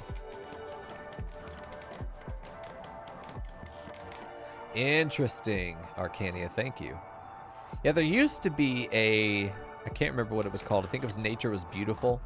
I think that might have been it. It was my favorite mod at the time. I loved it. It made the river swell when it rained. It made, when there was droughts, it would actually thin. When the river was low, it would actually be very fertile to plant in. You know, like the floodplain kind of thing. The way that they farmed in Egypt was that way. When the rivers receded, they planted in the former riverbed with all the nutrients that have been washed in, and is very fertile. It was a performance hog. Absolutely right, Fern. Yeah, it was unrealistic. Every time the river was going to change its state, it was like, yep, now auto-saving, except it wasn't. Just had to pause. Things are going well here, though. I think we've established a foothold. I think that first night was so unbelievably sketchy. But now it looks like we have a little bit of a stronghold going on, and I don't feel very worried about this, though. As our wealth increases, the threat of the zombies will as well. We're going to forbid that right now because I don't see anybody living over there. Yeah. I don't think anybody is going to live up there. Guava and Pineapple will live together in hopefully this room very soon. I don't think Guava should live there, but once they're married, that'll be fine. I do think that we want to get this built, so I'm going to go ahead and set Guava to be in this dorm for now. We do have space for 9 pawns, so we're optimistically suggesting that we're going to expand here pretty soon. We had a group of people passing by here, and there were no zombies on the map, so hopefully they actually got to wherever the hell they wanted to go. And the zombies have arrived. I think that there's a potential that we solidify this. We get this done before everything else, but we are going to go ahead and close that off. Did we get this gate done? Yeah, there's a gate back here somewhere, I think. Or did we cancel? No, this is a gate. Okay. I thought we had a gate right down here. Oh, it's in progress. Okay, we're going to go ahead and say the gate building is not ready to go yet. That is forbidden. That is forbidden. I've got to remember where these are. I think that what I should do, and I wish I had more planning. I think I'm going to mark these because I just want to be very careful that I don't forget that these are here, because I know me, I will forget that they're there, and then I won't lock one off. And then someone's just going to fucking walk out one day and be like, it's time to die. And then I'm going to be very sad. So let's mark that off. Let's get this guy as well, just to remember that that needs to be done. And then here, I know obviously we're using great planning on a snowy backdrop, but it is what it is. And obviously this isn't secure right now because we don't have this in here, but we will in the morning. I'm actually going to probably force them to do it. But go ahead and forbid that. Go ahead and forbid that. We basically want all of these to be forbidden. This one I'll remember. I always remember that one. These others should be good, though. This is going to be forbidden. We didn't get to it in time. This is all going to be forbidden because we're not going to get to it. And then this is going to be forbidden. Well, it doesn't really matter. Either of these can stay up. Yeah, not having more, sorry, just scratch the microphone, nice. Not having more planning colors is still something I wish would go vanilla, but yeah, you're right. It is a mod. We are about to finish the Helixing gas, and I really think it would be to our advantage to get some like guava out there and work on the bridge blueprint. Now, obviously, I'm going to take my time there. We're going to go into only speed 2, not 3, to make sure that even if there are zombies out there, I really want to make sure that we are not going to get snuck up on. Griffin may decide to start shooting. There we go, and that may aggro some of them. But he should kill them before it becomes an issue. Guava moving really slow. Between the hypothermia and the lack of foot, I think it's kind of an issue here. Botched our production a little bit. Timon's going to be able to build this stuff really quickly, but Guava's going to be the one to actually bring it in. Guava actually being, I think, our best builder. Yeah, Timon going ahead and getting as much of this done as possible. Unfortunately, he's botched a little bit. Where's Griffin going? Building fence. Okay, we just want to be very careful. I think these guys might wiggle their way around to the left. No, it doesn't look like it. This is a gate here. We're going to forbid this. Unless Timon locks himself out like a fucking idiot, which is looking very likely right now. Where is Timon going? We didn't bring that steel in, dude. Griffin's going to start unloading here. Is going to have to. I don't think that's going to work out the way he wants it to, though. We're going to have to get down here and maybe... There we go. Get a better angle. Make sure we're not getting snuck up on, and then we should be fine. I would love to do an urgent haul on all of this steel. Another chem fuel pond. We got a couple chem fuel ponds there. We should be okay. I don't see any reason that we would get super snuck up on. Guava down again. We're going to have Timon go ahead and rescue her. Get her into a worm room. Mango over here doing all right here. He's doing just fine. A little bit of hypothermia never killed anybody. Just made them really, really uncomfortable. We do have the wood for that. We're not worried about it. We really just want to make sure that we can get that thing fixed, and then at that point we'll feel okay. I will leave this one unforbidden for the purposes of getting this, because this is a much easier angle for me to see and regulate safely. Timid just barely getting in before that's finished. Guava going after this corner, which you don't really need to do, but it makes me feel better that we've done it. There we go. Everything else is all right. We could plant beets if we really wanted more food, but I think that we have plenty. I mean, we got such ridiculous food. Hey, Emil, good to see ya. The fence is done. Okay, so now we're going to set this as an urgent haul. All of this, at least, is going to be urgently hauled inside. Go ahead and reset, everybody. Pineapple needs a gun. Pineapple cannot continue without a gun. But they should go over here and grab as much steel as they can. And this should allow us to ensure that before it gets spooky again, which it's going to be very spooky tonight, before it gets spooky again, we want to make sure we have as many resources inside the base as possible. But we are going to continue just doing little small, chunky expansions like this and keep the base cellular, if you will. That way we have a number of breach heads, break heads, things that are going to stop the zombies from getting to us. No matter how much they get through, they'll never really be able to reach the inner sanctum theoretically, you know. What zombie survival story would it be, though, if they never make it, right? We've had them in the inner sanctum a couple times. It's gotten real fucking close. Luckily, even though they're only 17 zombies right now. I mean, with the wealth being as low as it is for us, we are only hitting 52,000 right now, which is still a lot. Most of that's food. Most of that is food. We have overgrown quite a lot in preparation for winter, deliberately so. And it turns out there's no roof here, so I'm going to go ahead and have this mined and see if somebody goes for it real quick. Although we have a zombie coming up, but luckily we're doing good there. We could build. Would this be worth it? No, it would not. That would not be worth it at all. We could turn it into a proper building, but I'm not worried about that. Okay, and pineapple's coming out to clean. I think that now we go ahead and just forbid this, and I think that we're locked in for the winter, so to speak. At least until it's clear again. So now we need to decide what we want to do. We need wood. We need wood. Yeah, there's so much chem fuel in these ponds. It's slow, but it's 7,500 chem fuel. Gas extraction's really nice. So now we have the Helixene pump, which is going to drastically increase the quality of our base. And there's hydroponics. Oh, hydroponics, so good. Hydroponics is year-round growing if you have the electricity to support it and the steel to invest.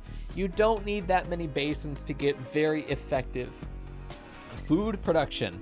You don't need that many basins. You don't have to fill up the sun lamp. We actually won't be doing that. It'll be a very modest setup.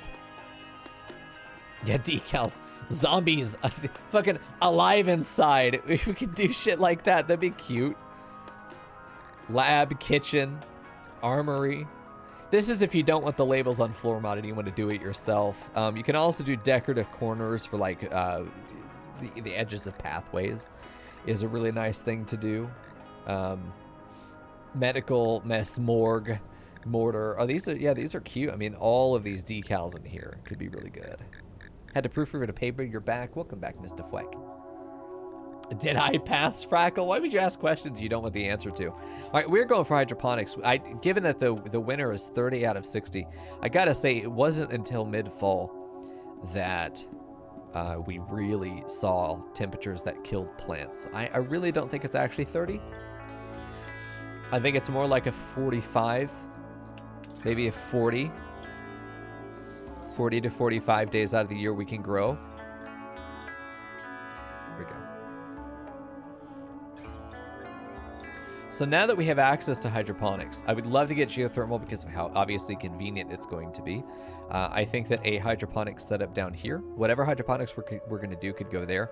I also think that they could go around this because what's beautiful about this is a trick that Frackle would show you on his stream, and there is a specific ratio of having a geothermal inside a room to provide the heat, even in cold temperatures, while leaving it unroofed enough to get sun on your plants during the day and effectively have an indoor growing zone that is thermally controlled year-round, forever geothermal. And I don't think you even have to have the geothermal built. I think you just need the vent. Am I right, Frackle?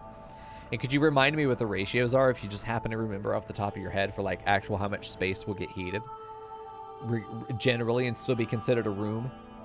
It'll still be something that would be viable because I'm interested in setting that up over here. I think that it'd be very, very good for us to have year-round growing, even if it is just using Satan's butthole for heat.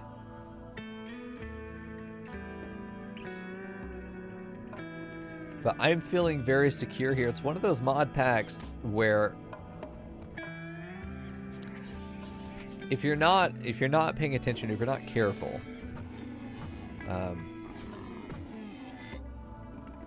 that's a caribou beating ass up here in the river. Not guava. Griffin, get up and see what's going on up there. They up there. It won! The Ibex! What a awesome. Excellent. I'm so proud of you. Let's go ahead and clear some of these guys out. I mean, we want to reduce their numbers if possible. Okay, go ahead and do that. Now, we're not going to go out there. We're fine. Zakaluka, hey, friend. It's about 12 tiles of rice per pawn in hydroponics. Yes. We're also not bound to only growing rice in there, though. We do have vanilla plants expanded. So we do have other options that may have some other implications that we might want to look at. You're not sure about the actual ratio, but you say that dipping just one wall into the 11 by 11 space for hydroponics is typically enough to heat it.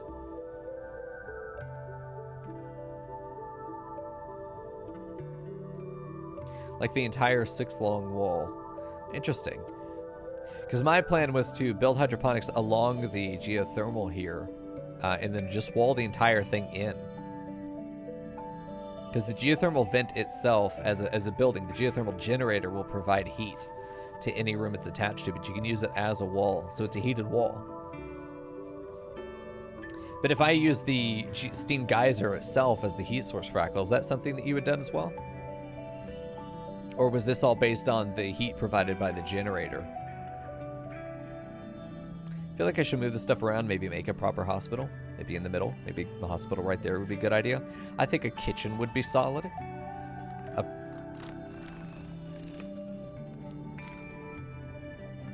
I feel like I've heard that before. That sound, and that was not a good sound. That was the sound of what I think is an albino zombie, and I'm going to grab some dudes and go investigate. It's going to sabotage my base.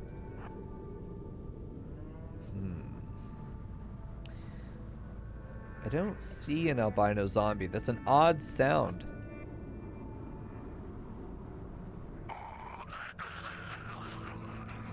They're angry.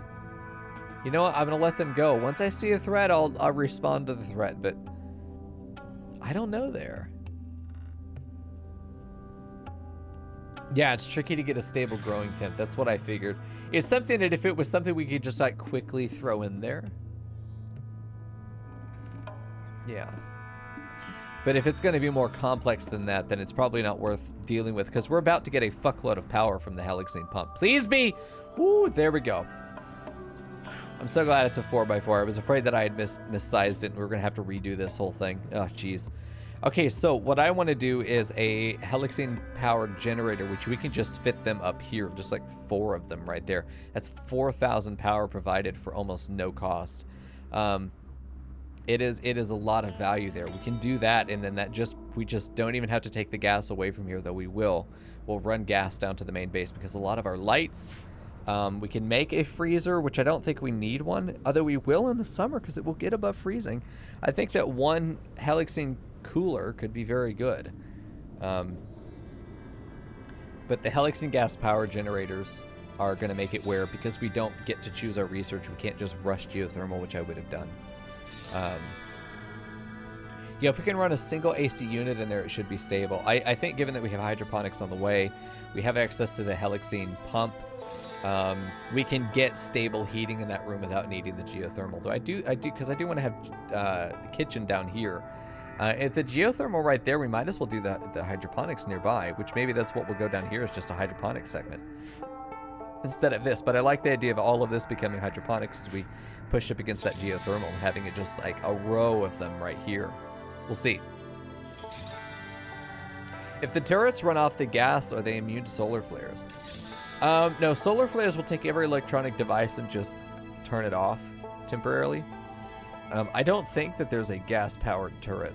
There is a gas vent that we can use to murder people as they come through like a gatehouse or something. But no, but electronics that do run off of gas do not have solar flare issues. It's like your gas stove is something that I want to do. Gas lights, gas heaters and coolers cannot be solar flared, which is really nice. But you do have very limited gas with which to use these resources. So you have to divide and figure out, what do I really want here? I know I wanted to get some pillboxes up, but I think that we're going to need to spend our next peacetime actually just cutting wood. Yeah. The gas vent is fun if there's a flamethrower turret ready to fire into the gas vent. Does it do what I think it should do? Does it cause explosions? Sorry, that's my ping. All right. I really am excited to start seeing turrets get put up, but we just don't have the steel for that right now. All the steel we're going to use is going to be going into hydroponics. So I do know that I want to have... I do know that I want at least 2 to cover what we're using right now, but I think I want the 3rd, and I think I'll put a 4th there and sort of leave this open so we can access it. And then that needs to get brought over through power like here.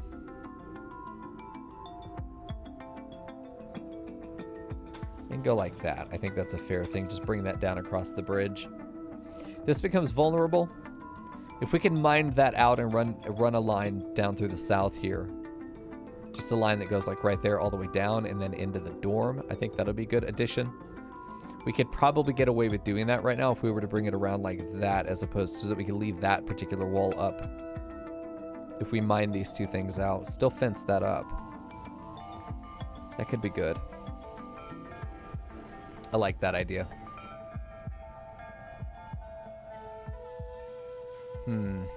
Okay. Yeah, I'm excited to use the flame turret. I really do want to use flamethrower turrets pretty badly. That was one big vision I had, that I want to build a sort of parking lot entrance, you know, like down here. And then it leads to the end of the road, but there are flame turrets along it. And then we just leave the base open. We don't enclose it. We let them wander in to the idea that we can kill them before they get to anything important. In open door kill box style. One of the few times you're going to see me have a proper kill box, so we're going to pave it and everything. Could be good. Do I have a list of mods that I use somewhere? Yes. Iljozo, I do not have the collection together right now. However, very soon, yes, as Fern said, soon TM. At latest by Thursday.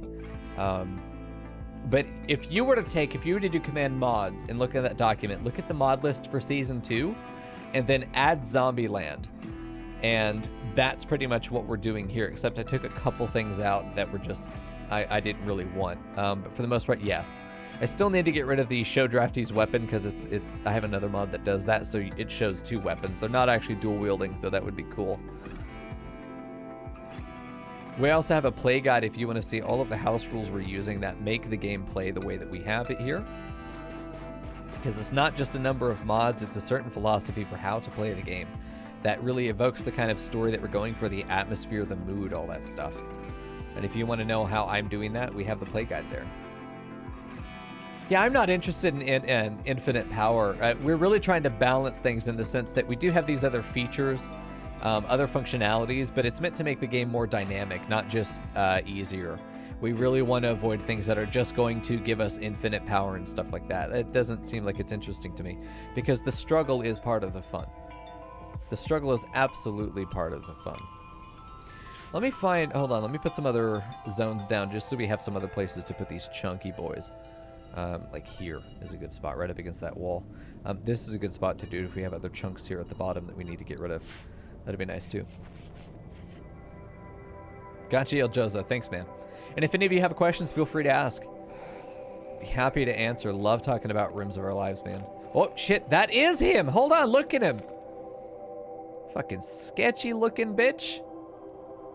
Okay, Griffin, you're going to hang out right there. Pineapple, you're going to hang out right there. I feel like someone's whacking a gate. I feel like I heard someone whack something. Hey. No fucking whack my gate. We'll see.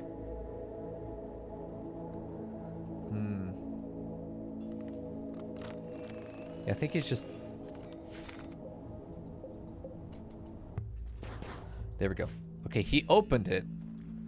Hopefully it closes. Follow the channel, and we won't have any problems. Is it gonna close? Pineapple, go there, then back the fuck up. Pineapple's slow. Pineapple, don't do that. Griffin, do it. Oh, no, it's closing. Okay, thank God. Okay. It's closing. We're good. I don't have to worry about that. There are a lot of guys over here. Here's where a corner pillbox would be good if we could cut this off. Actually, right there would be even better. A corner pillbox right there and then just sort of bridge up to it. That could be really nice. No, don't whack my fucking gate. Go away.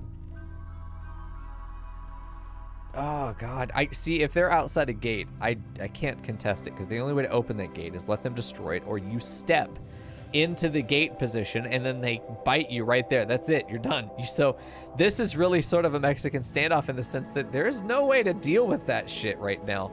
This is why we need to get... this is why we need to get Citadel defenses. Citadels where the defense points out past the gatehouse.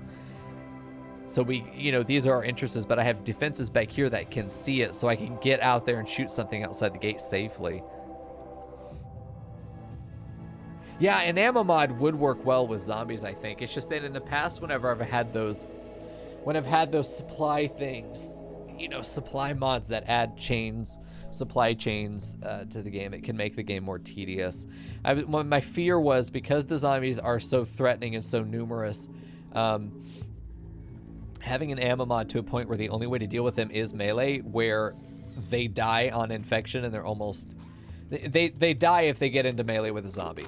Oh, shit. Oh, God, they got him. Okay. Oh, but he's in the doorway. Shit, that's a breach. Hold on. That's a breach. Gate's fucking breach. This is what we're worried about. We need that body to get gone. You're a doctor. I need you to suck off that Yeah, get that zombie. There you go. Nice. Fucking delicious. Okay, so now that's safe. Again. Fucking spooky. It could be that quick. One of them opens the door, dies in the gate, everything is open, everybody else floods in. Once our wealth continues to grow and the zombie numbers are increasing, and tonight they're going to go way fucking high. Oh, no, they're not. They're going to drop off finally. Oh, thank God. Oh, thank God. That's a good old meme. Yeah, we can shoot through that embrasure, interestingly. Yeah. Interesting. I hadn't thought about that. Griffin, can you go take care of that guy? Because he's going to stay aggro, and we don't want to worry about that. This is exactly why I try not to have bunkers that you can not be in and shoot through. We don't want to set up crossfire scenarios there. That's why our bunkers our pillboxes are designed the way that they are, is that you're not going to be able to see through it either way. You have to be in the pillbox to fire from it.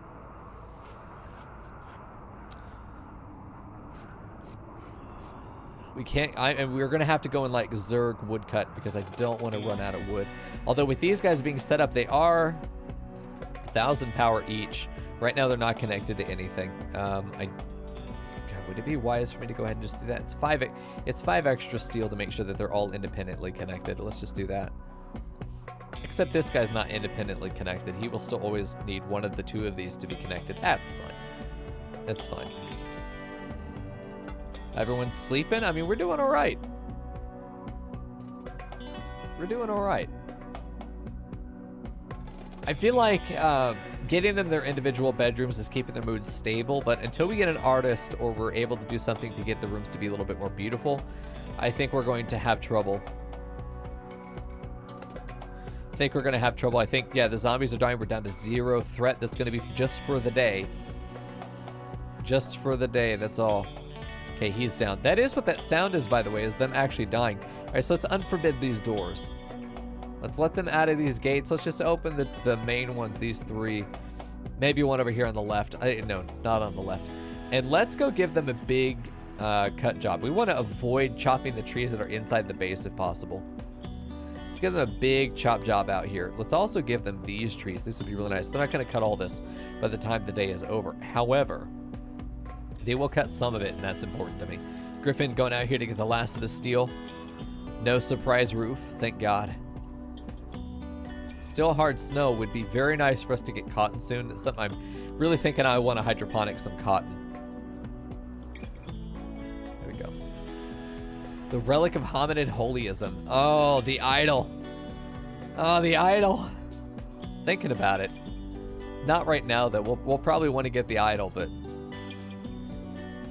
This is going to be a lot of power, by the way. This is more than 1 geothermal once all these are up. And it can absolutely afford it. Each of these is going to cost it, let's see, 25, so we could fit in a hell of a lot. There we go. Getting these trees down, getting some wood. Guava's on it, man. This is nice. Last thing to go in, and then... Hello? Last one to go in. This guy's on. This guy's on. This guy is not. It's not connected. This guy will make it connected. So we get that in there. Then we'll have 4,000 watts of power, or megawatts, you know what I mean. But we've got that set up now. We can turn this off. This stops the wood supply, but it is there if something else goes horribly fucking wrong. We've still got those as backup. I think I keep them as backup.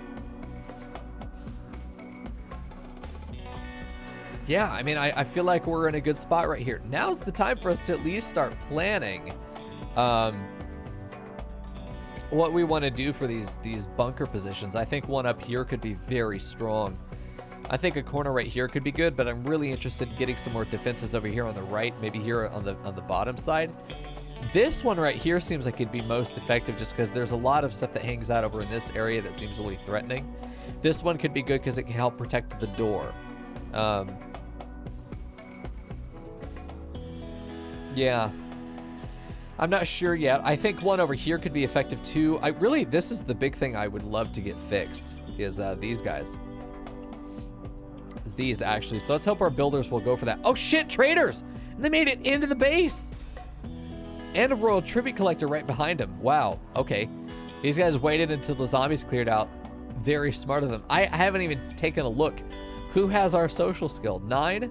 It's gonna be Timon, right? Yeah, Timon with 12. These guys are traders or just passersby? I think they're just passing. Oh. Oh, it's so sad. Royal Tribute Collector, we've got nothing to give him. Drifter's Wish for Charity, is it these guys? No, it's the new, everyone's showing up on the map right now. They better not be here when night falls. We could go mine out some gold and get royal favor, but if I'm gonna mine gold, I'm gonna sell it. There we go, Tim, to get this done. Breach is not secure until you do, or the base is not secure until you do. We're not giving them shit. And the night has fallen, and we have not finished. We're gonna do a quick, urgent haul on all of this. Reset everyone's jobs, get them outside as best we can. They're gonna be recreation and then they sleep. I'd like to have this wood in here before then. As much as they can pick up would be great. We're gonna start seeing some zombies show up here at night. We're just now getting up above the 0 threat level. We'll have to see. Night is falling. We have a little bit of wood in here, just under 200. It's not gonna be enough. That's for sure. We definitely want the rest of this. We definitely want the rest of this down here that we've cut. We're going to leave these guys here because if there are going to be, there are starting to spawn. If there are going to be zombies on the map, we want them to attack these guys and not us. This is something I'm concerned about not being ready to go.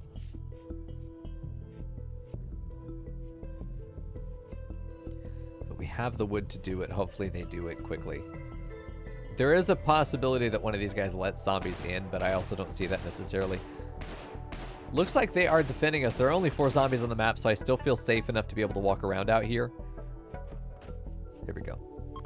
Failed to rescue O'Neill. This will make Griffin sad. That's fine. Wait, why O'Neill? What are his needs? He's fine. He doesn't give a shit. Yeah, we're back up to 407, 414 wood in there. That's pretty good.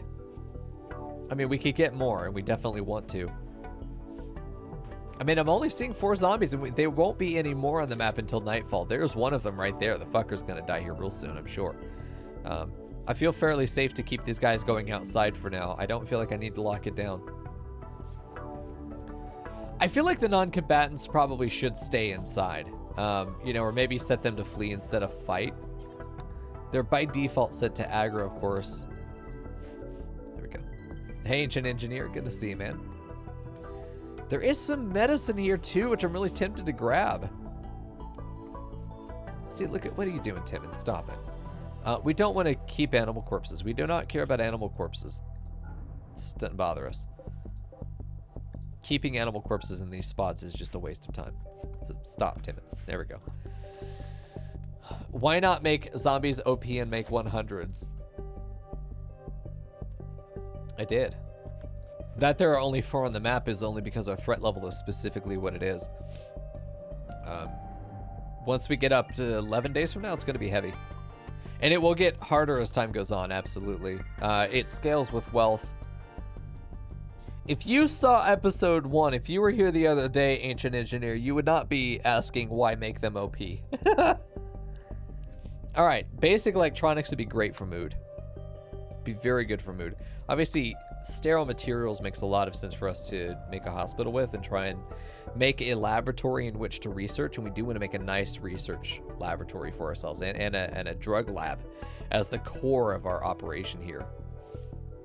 Here we go. It's not about why do zombies care about wealth. It's literally how the game functions. They scale the threat, you know, based on how much colony wealth you have.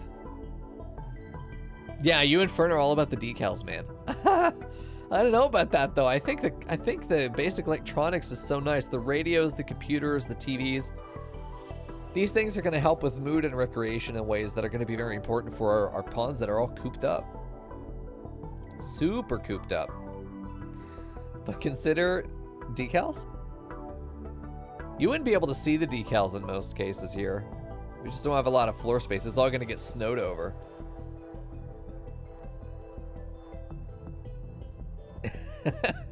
Please, the live open inside. It's great.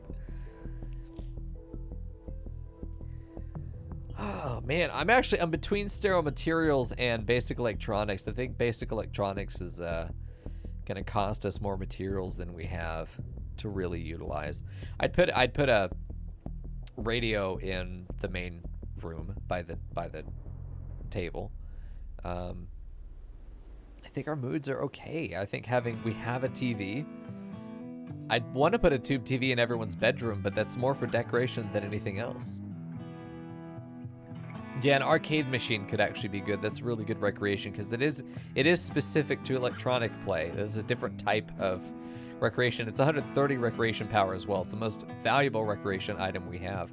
And what's more classic than an old arcade machine in a zombie game? We'll build one arcade machine. It's going to be 1,000, but I think that this is effective. And we could go for sterile materials. It's tempting, but let's go for the basic electronics there. Right, kind of all basic considerations of either option there. But we have enough silver to be able to do something with it. It's more about unlocking the prerequisite for hospital beds. It's more about that because the silver, we were never going to be able to build anything with sterile materials, but having the access to them is a big deal so that when we do get to that moment that we can deal with them, you know, we'll be able to jump, which is really nice.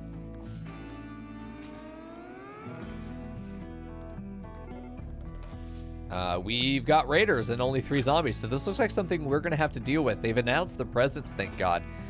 Let's go get up in the base and see what happens. We don't know where they are, where they're coming from. That's it. Guava's going to stand down here and hang out. Griffin's going to get there. I think Mango's going to go right there. Timon's just going to hang out. Timon's just going to go be Timon. Then we're going to zoom out and hope we can see them before they see us. It's possible they run into zombies. It's possible they run into these guys. Oh, they're coming from the north. Okay.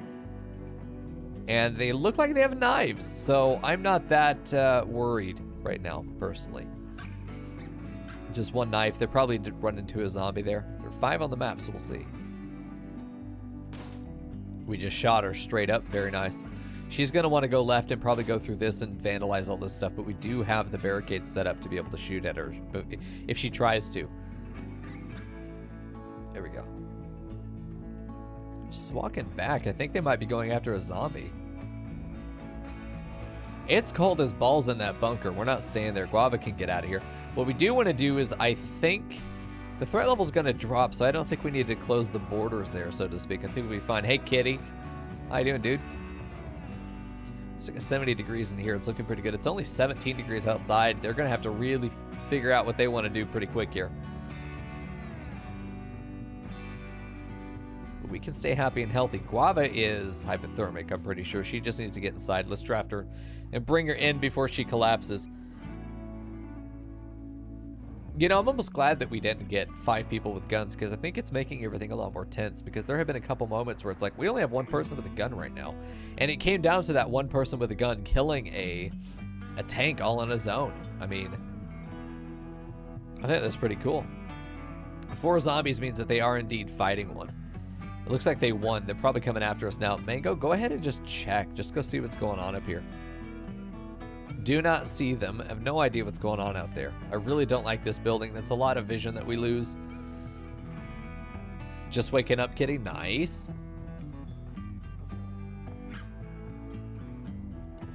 There we go.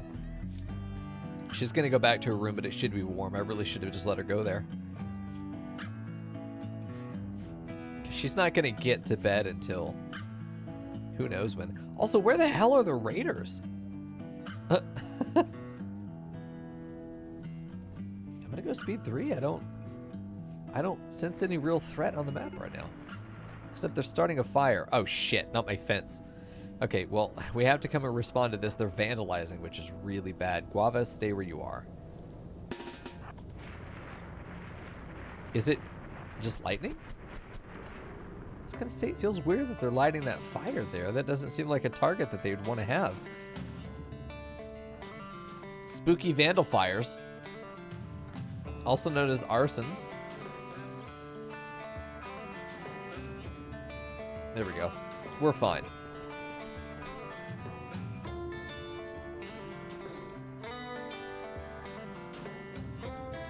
Two zombies left. It's supposed to be dropping off now that it's at 0. They're fleeing. Looks like they went out and fought zombies deliberately and then got fucked and left. We haven't had one real raid get through the zombies yet. Even when there were only 4 on the map, 5 on the map. We'll say there were 5. Even with only 5 on the map, they could not get through. Wow. I feel like the raiders might actually go and hunt down zombies. Can you get hydroponics? Yes, we actually have it researched. Oh, a party is going to be great for moods. Yeah, we have hydroponics research. We wanted to get our power supply up, and we have a total of 4,500 here. Where's that coming from, by the way? Because these guys are off. Where's our power generation that goes up to that much? Because we only have 4,000 from these producers. Oh, nice little party.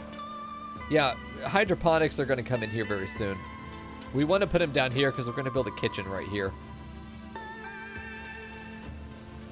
I do want to keep getting wood, actually, yeah. The more wood we can have, like, I could just do an explosive set of building, especially because we have a bit of time. It's going to get a little bit rough here. We're going to have, like, this steady trickle of shit for a while. I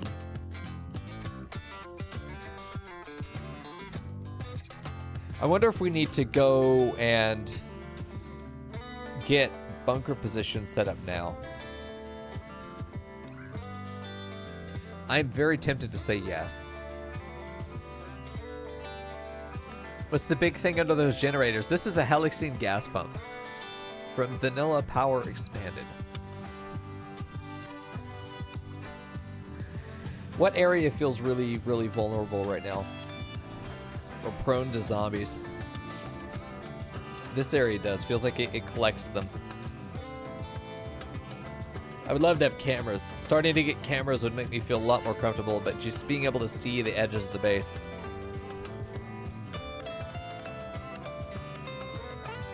I don't know that it's time for bunkers yet. I think a couple additional defensive positions inside the base would be good. Just an all-around small bunker position for us. Let's just design it out here. Same as the other pillboxes, but this one goes in every direction. And then we just have one that's sort of the back that ends up being the door here. And what we can do is set up embrasures here so that we have additional positions to stand in. This gives us a lot of space to be able to work with. Could be good.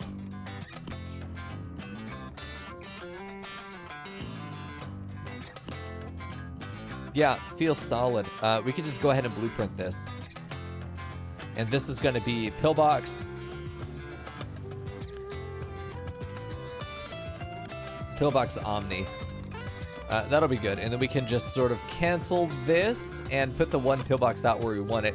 I think having a couple of these, even just temporarily, just inside the base until we do have a really well-defended environment is going to be really nice. We put this here. Nothing else is planning to go right there right now. So this is good. We could probably put this one right here, though it would need some bridges. We also have enough defenses right there. I don't feel too worried about that. But this one right here feels very strong. Having one down here would also be really good. We just have to get rid of the cotton plant. Putting it like right there could be effective too. I mean, just having a place that's inside of this area. Really, I'd like to put one that's kind of in between this. God, right there would actually be really nice. I wouldn't mind it being something where the door was on both sides. But I think just having this covers this entire area from being vulnerable to us. We have a defensive position that sees this. Is very important, I think. So just the one. The Omni just means that it's allowing us to see in every direction, which is very important. You know what? I'm going to cancel this. I have a better way of doing that because I don't want to be able to see through the thing onto the other side. So we're going to do...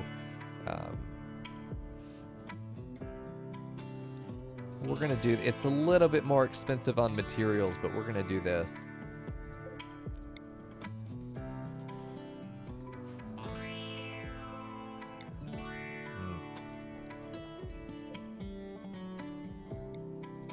I think we'll have to go with something like that. It still functions, but you're not going to be able to see through it to fire through the thing. I can't stand here and then attack this. You have to be inside the thing for it to work. I think that'll end up working very well for us. It's something we throw together very quickly. I think it'll be good. A bit of a fallout shelter for non-combatants, yeah, but it's also somewhere where people with guns can go in to make sure that the zombies won't get to them. If we can make it to the bunker, then we have a very good chance of survival. War Merchant has arrived. We have no zombies on the map, so this is nice. A War Merchant will be very, very helpful to us. Absolutely helpful to us. You decapitated Ferdy. You did it. He's done. There we go. So there's that. Hopefully these traders are going to be somewhere inside the base. They're not, of course. Before zombies show up, let's see what they've even got to trade. Let's see, there he is. We haven't had many opportunities to trade at all, like actual trading. We could sell the Go Juice. We could sell some stuff that we really don't want. They've got 700 bucks on it. I'd like to get it. I'd like to get it. Blinding Pulse is not something we're going to realistically use. A Circadian Half Cycler I'm not interested in. So that's 900 bucks. Let's see what we could buy. I'd love to get rid of some shitty weapons too. So let's maybe not sell the Circadian Half Cycler right now. Let's sell the knife. We're not going to use it. Bows are very effective because they're silent. They draw no aggro. You know what? A couple parkas could be great. I want to buy a couple parkas. They got hyperweave shit. Nice. Let's sell this gun because we're never going to use it. Let's sell the half cycler and get some cash. The shooting skill trainer is going to be used. I just keep forgetting to actually use it. I don't know if we have a mod that lets us milk Boomalope for chem fuel, or if that's a vanilla thing now.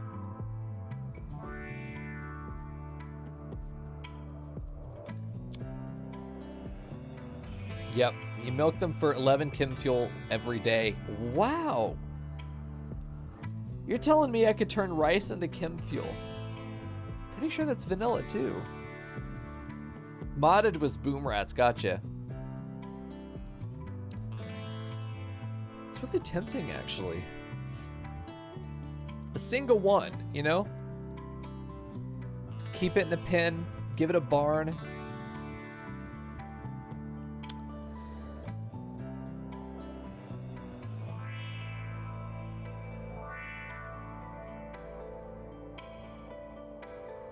Grow some hay in the spring, enough to last the winter.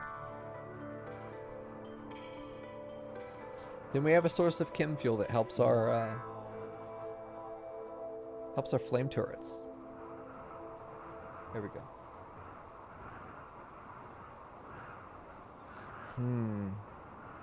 Has it always been vanilla that way?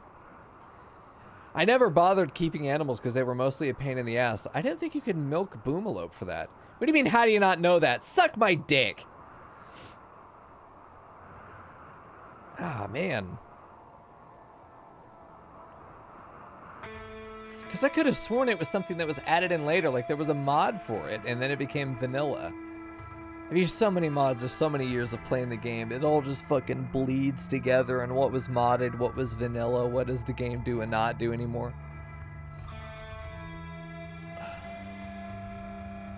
Yeah, I'm really considering it. I think economically, keeping the thing alive and then being able to milk it for chem fuel makes a lot of sense, because chem fuel will be useful to us.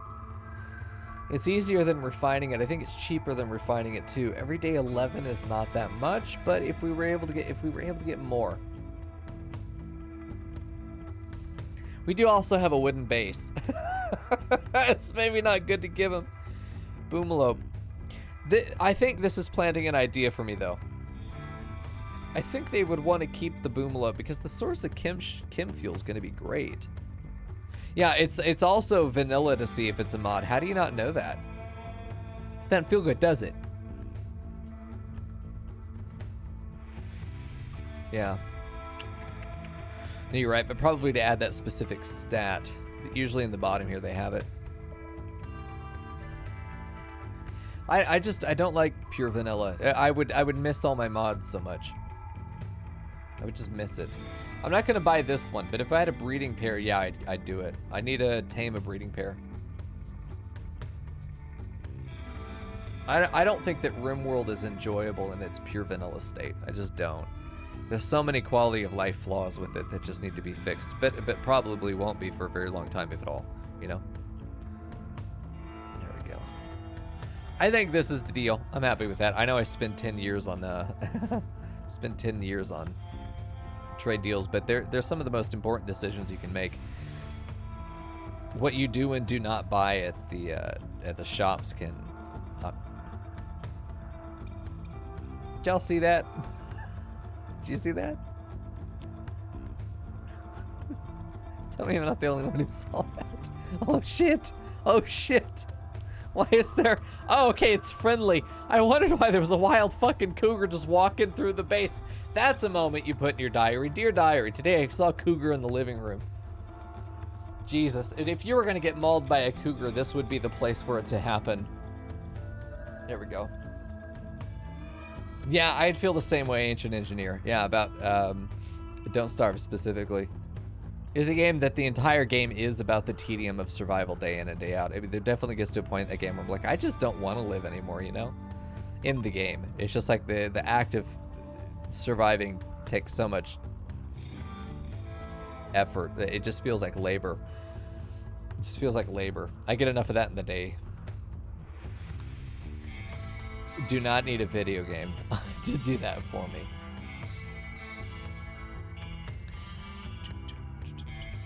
Oh yeah, the animal production info is new for 1.2.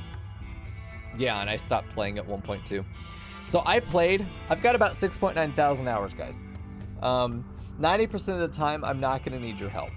And frankly, I don't want it. I don't wanna be told. Because I don't give a shit. If I care, I'll ask. Otherwise, I don't care. So don't presume that I need your help. Because nobody gives a shit. I promise you, especially me. But knowing things or not knowing things, especially like in 1.2, there's been a lot of stuff that's changed. From like the 0.9, you know, everything leading up to 1.0, 1.0 comes out, and I'm playing it every day 6 hours on stream, you know, or more. And that's what our life is. And then 1.0 comes out, 1.1 comes out, and then I stop streaming for a hiatus right around the time that 1.2 comes out, and then stop playing for a while. Then 1.3 comes out and we're back again, right? So there's a little window there where I don't know. And I also didn't even read the patch notes for 1.3. Like I'd read the patch notes and look at the betas and shit. I just don't care. I just don't care. I don't. I'm here to tell a good story and put on a good show. I really do not give a shit beyond that. All right, so the only downside of these bunkers that are like this is, again, they block vision. That is part of the point, is that we don't want them shooting through the bunker. At the same time, I do kind of wish I could see around it. So this is, again, a temporary thing, but eventually we'll be putting in full buildings here, and we do have 2 zombies on the map. I mean, I want to read the patch notes, but at some point it's like it's an hour and a half of me just reading patch notes instead of just playing the game. But then there are going to be small changes that creep up on you, like, you know. But milking Boomalope has been a vanilla thing from the beginning of the game. I feel like that's not true. I feel like that's not true. I feel like there has never been a material benefit to owning Boomalope. That it was a joke to own Boomalope. Like, I feel like maybe in 1.0, like at one point, like literally Boomalope are added to the game and they're milkable. I don't believe that. Because I've had Boomalope before and I don't believe I've ever milked them. Boomalope weren't milkable at first. Thank you, Graniteer! I can always trust Graniteer to be the man who's going to out-actually the rest of Twitch chat. Like, I know it's a vanilla feature now. I remember reading patch notes about it, but the fact that I remember reading patch notes about it tells me that it was not always a feature.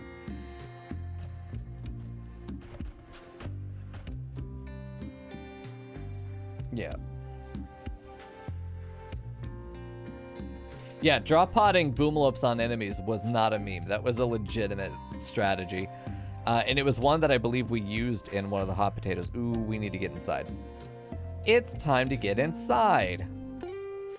Where's my fifth? Weasel and Gerbil, y'all might want to... Okay. They'll be fine. We're going to close off these gates now.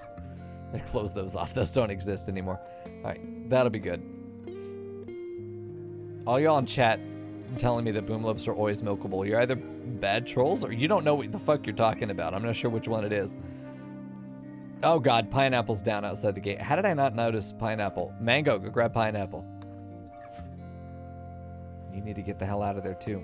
Yeah, what? Pineapple's laying down because of hypothermia. We also dropped the gun. Drop him real quick. Can you pick up the gun? Go rescue Pineapple and then close that fucking gate. There we go. Get him inside. These guys are inside and warm, which is the point that they're going to go to bed.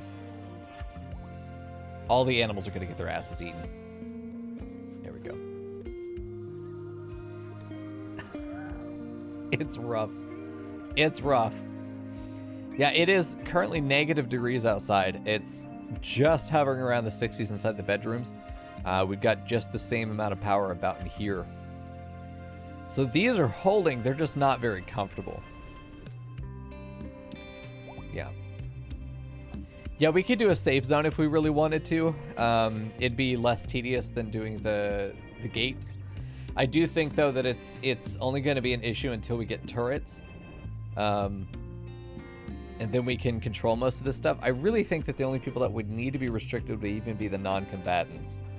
So we'll see. Mango needs to drop this. Eventually it'll be an issue, but right now it's still not something I feel that I need to go out my way to do because it's a really tedious thing to keep up with. If I can avoid having to do that, I'll be very happy. I feel like forbidding doors is going to be more effective for us.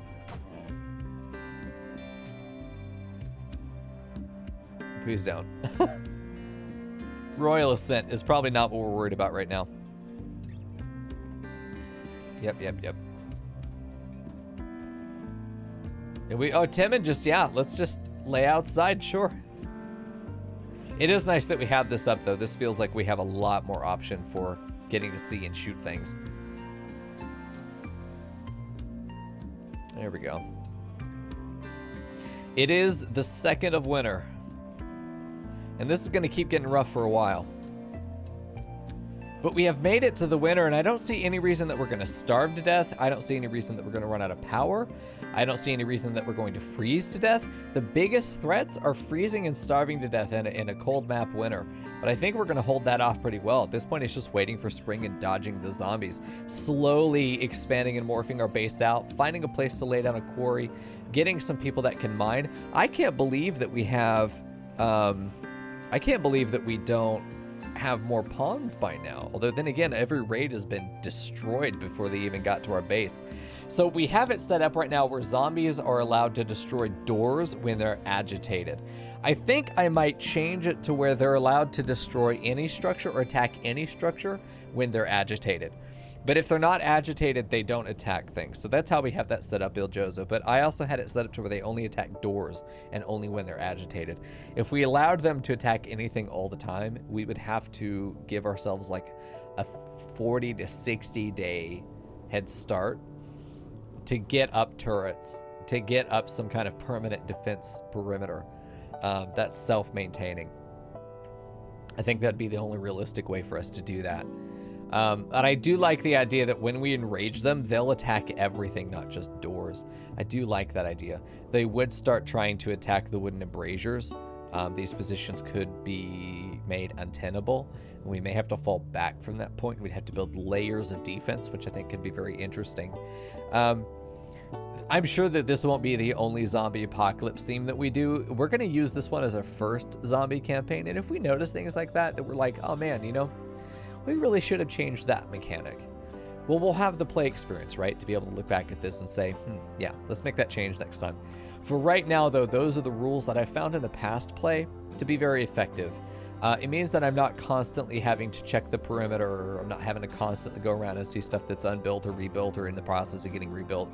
I find in the past when I had that turned on that they could attack anything all the time, or even when they were enraged, it required me to have a certain presence of mind or an established automatic perimeter defense that I don't have right now and I don't really want to rush to. Also, we have a lot of idle pawns. That's weird. I'm not going to worry about that, though. What I am going to worry about is getting some rest, and I hope that you guys have a great night tonight. I'll make sure that these save files are put onto that document.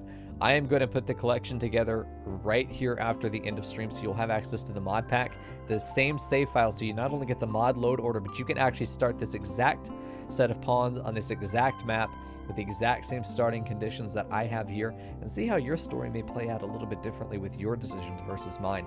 I love exploring different timelines. Rims of Our Lives is all about the story that we tell, whether it's my colony or yours. I want to know how it goes. If you decide to play, make sure you leave a comment in the video below.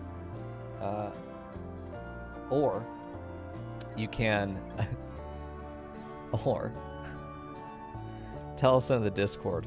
I want you to know I did not unpause the recording.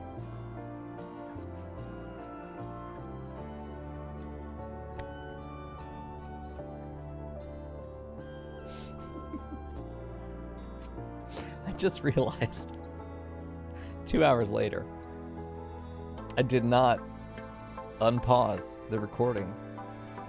So all of that was not recorded. However, what I will do is trim the YouTube VOD, or sorry, I'll trim the highlight from Twitch, and we'll put that up onto the YouTube. So I'm recording as well as streaming, but I paused the video when I went off to refresh my drink or whatever the fuck I did.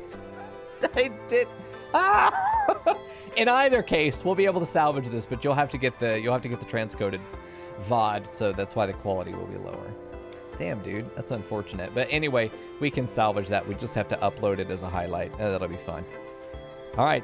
So for those of you on YouTube, we'll see you in the next one. I won't forget to unpause next time. I promise. For those of you on Twitch, stick around. I got more for you.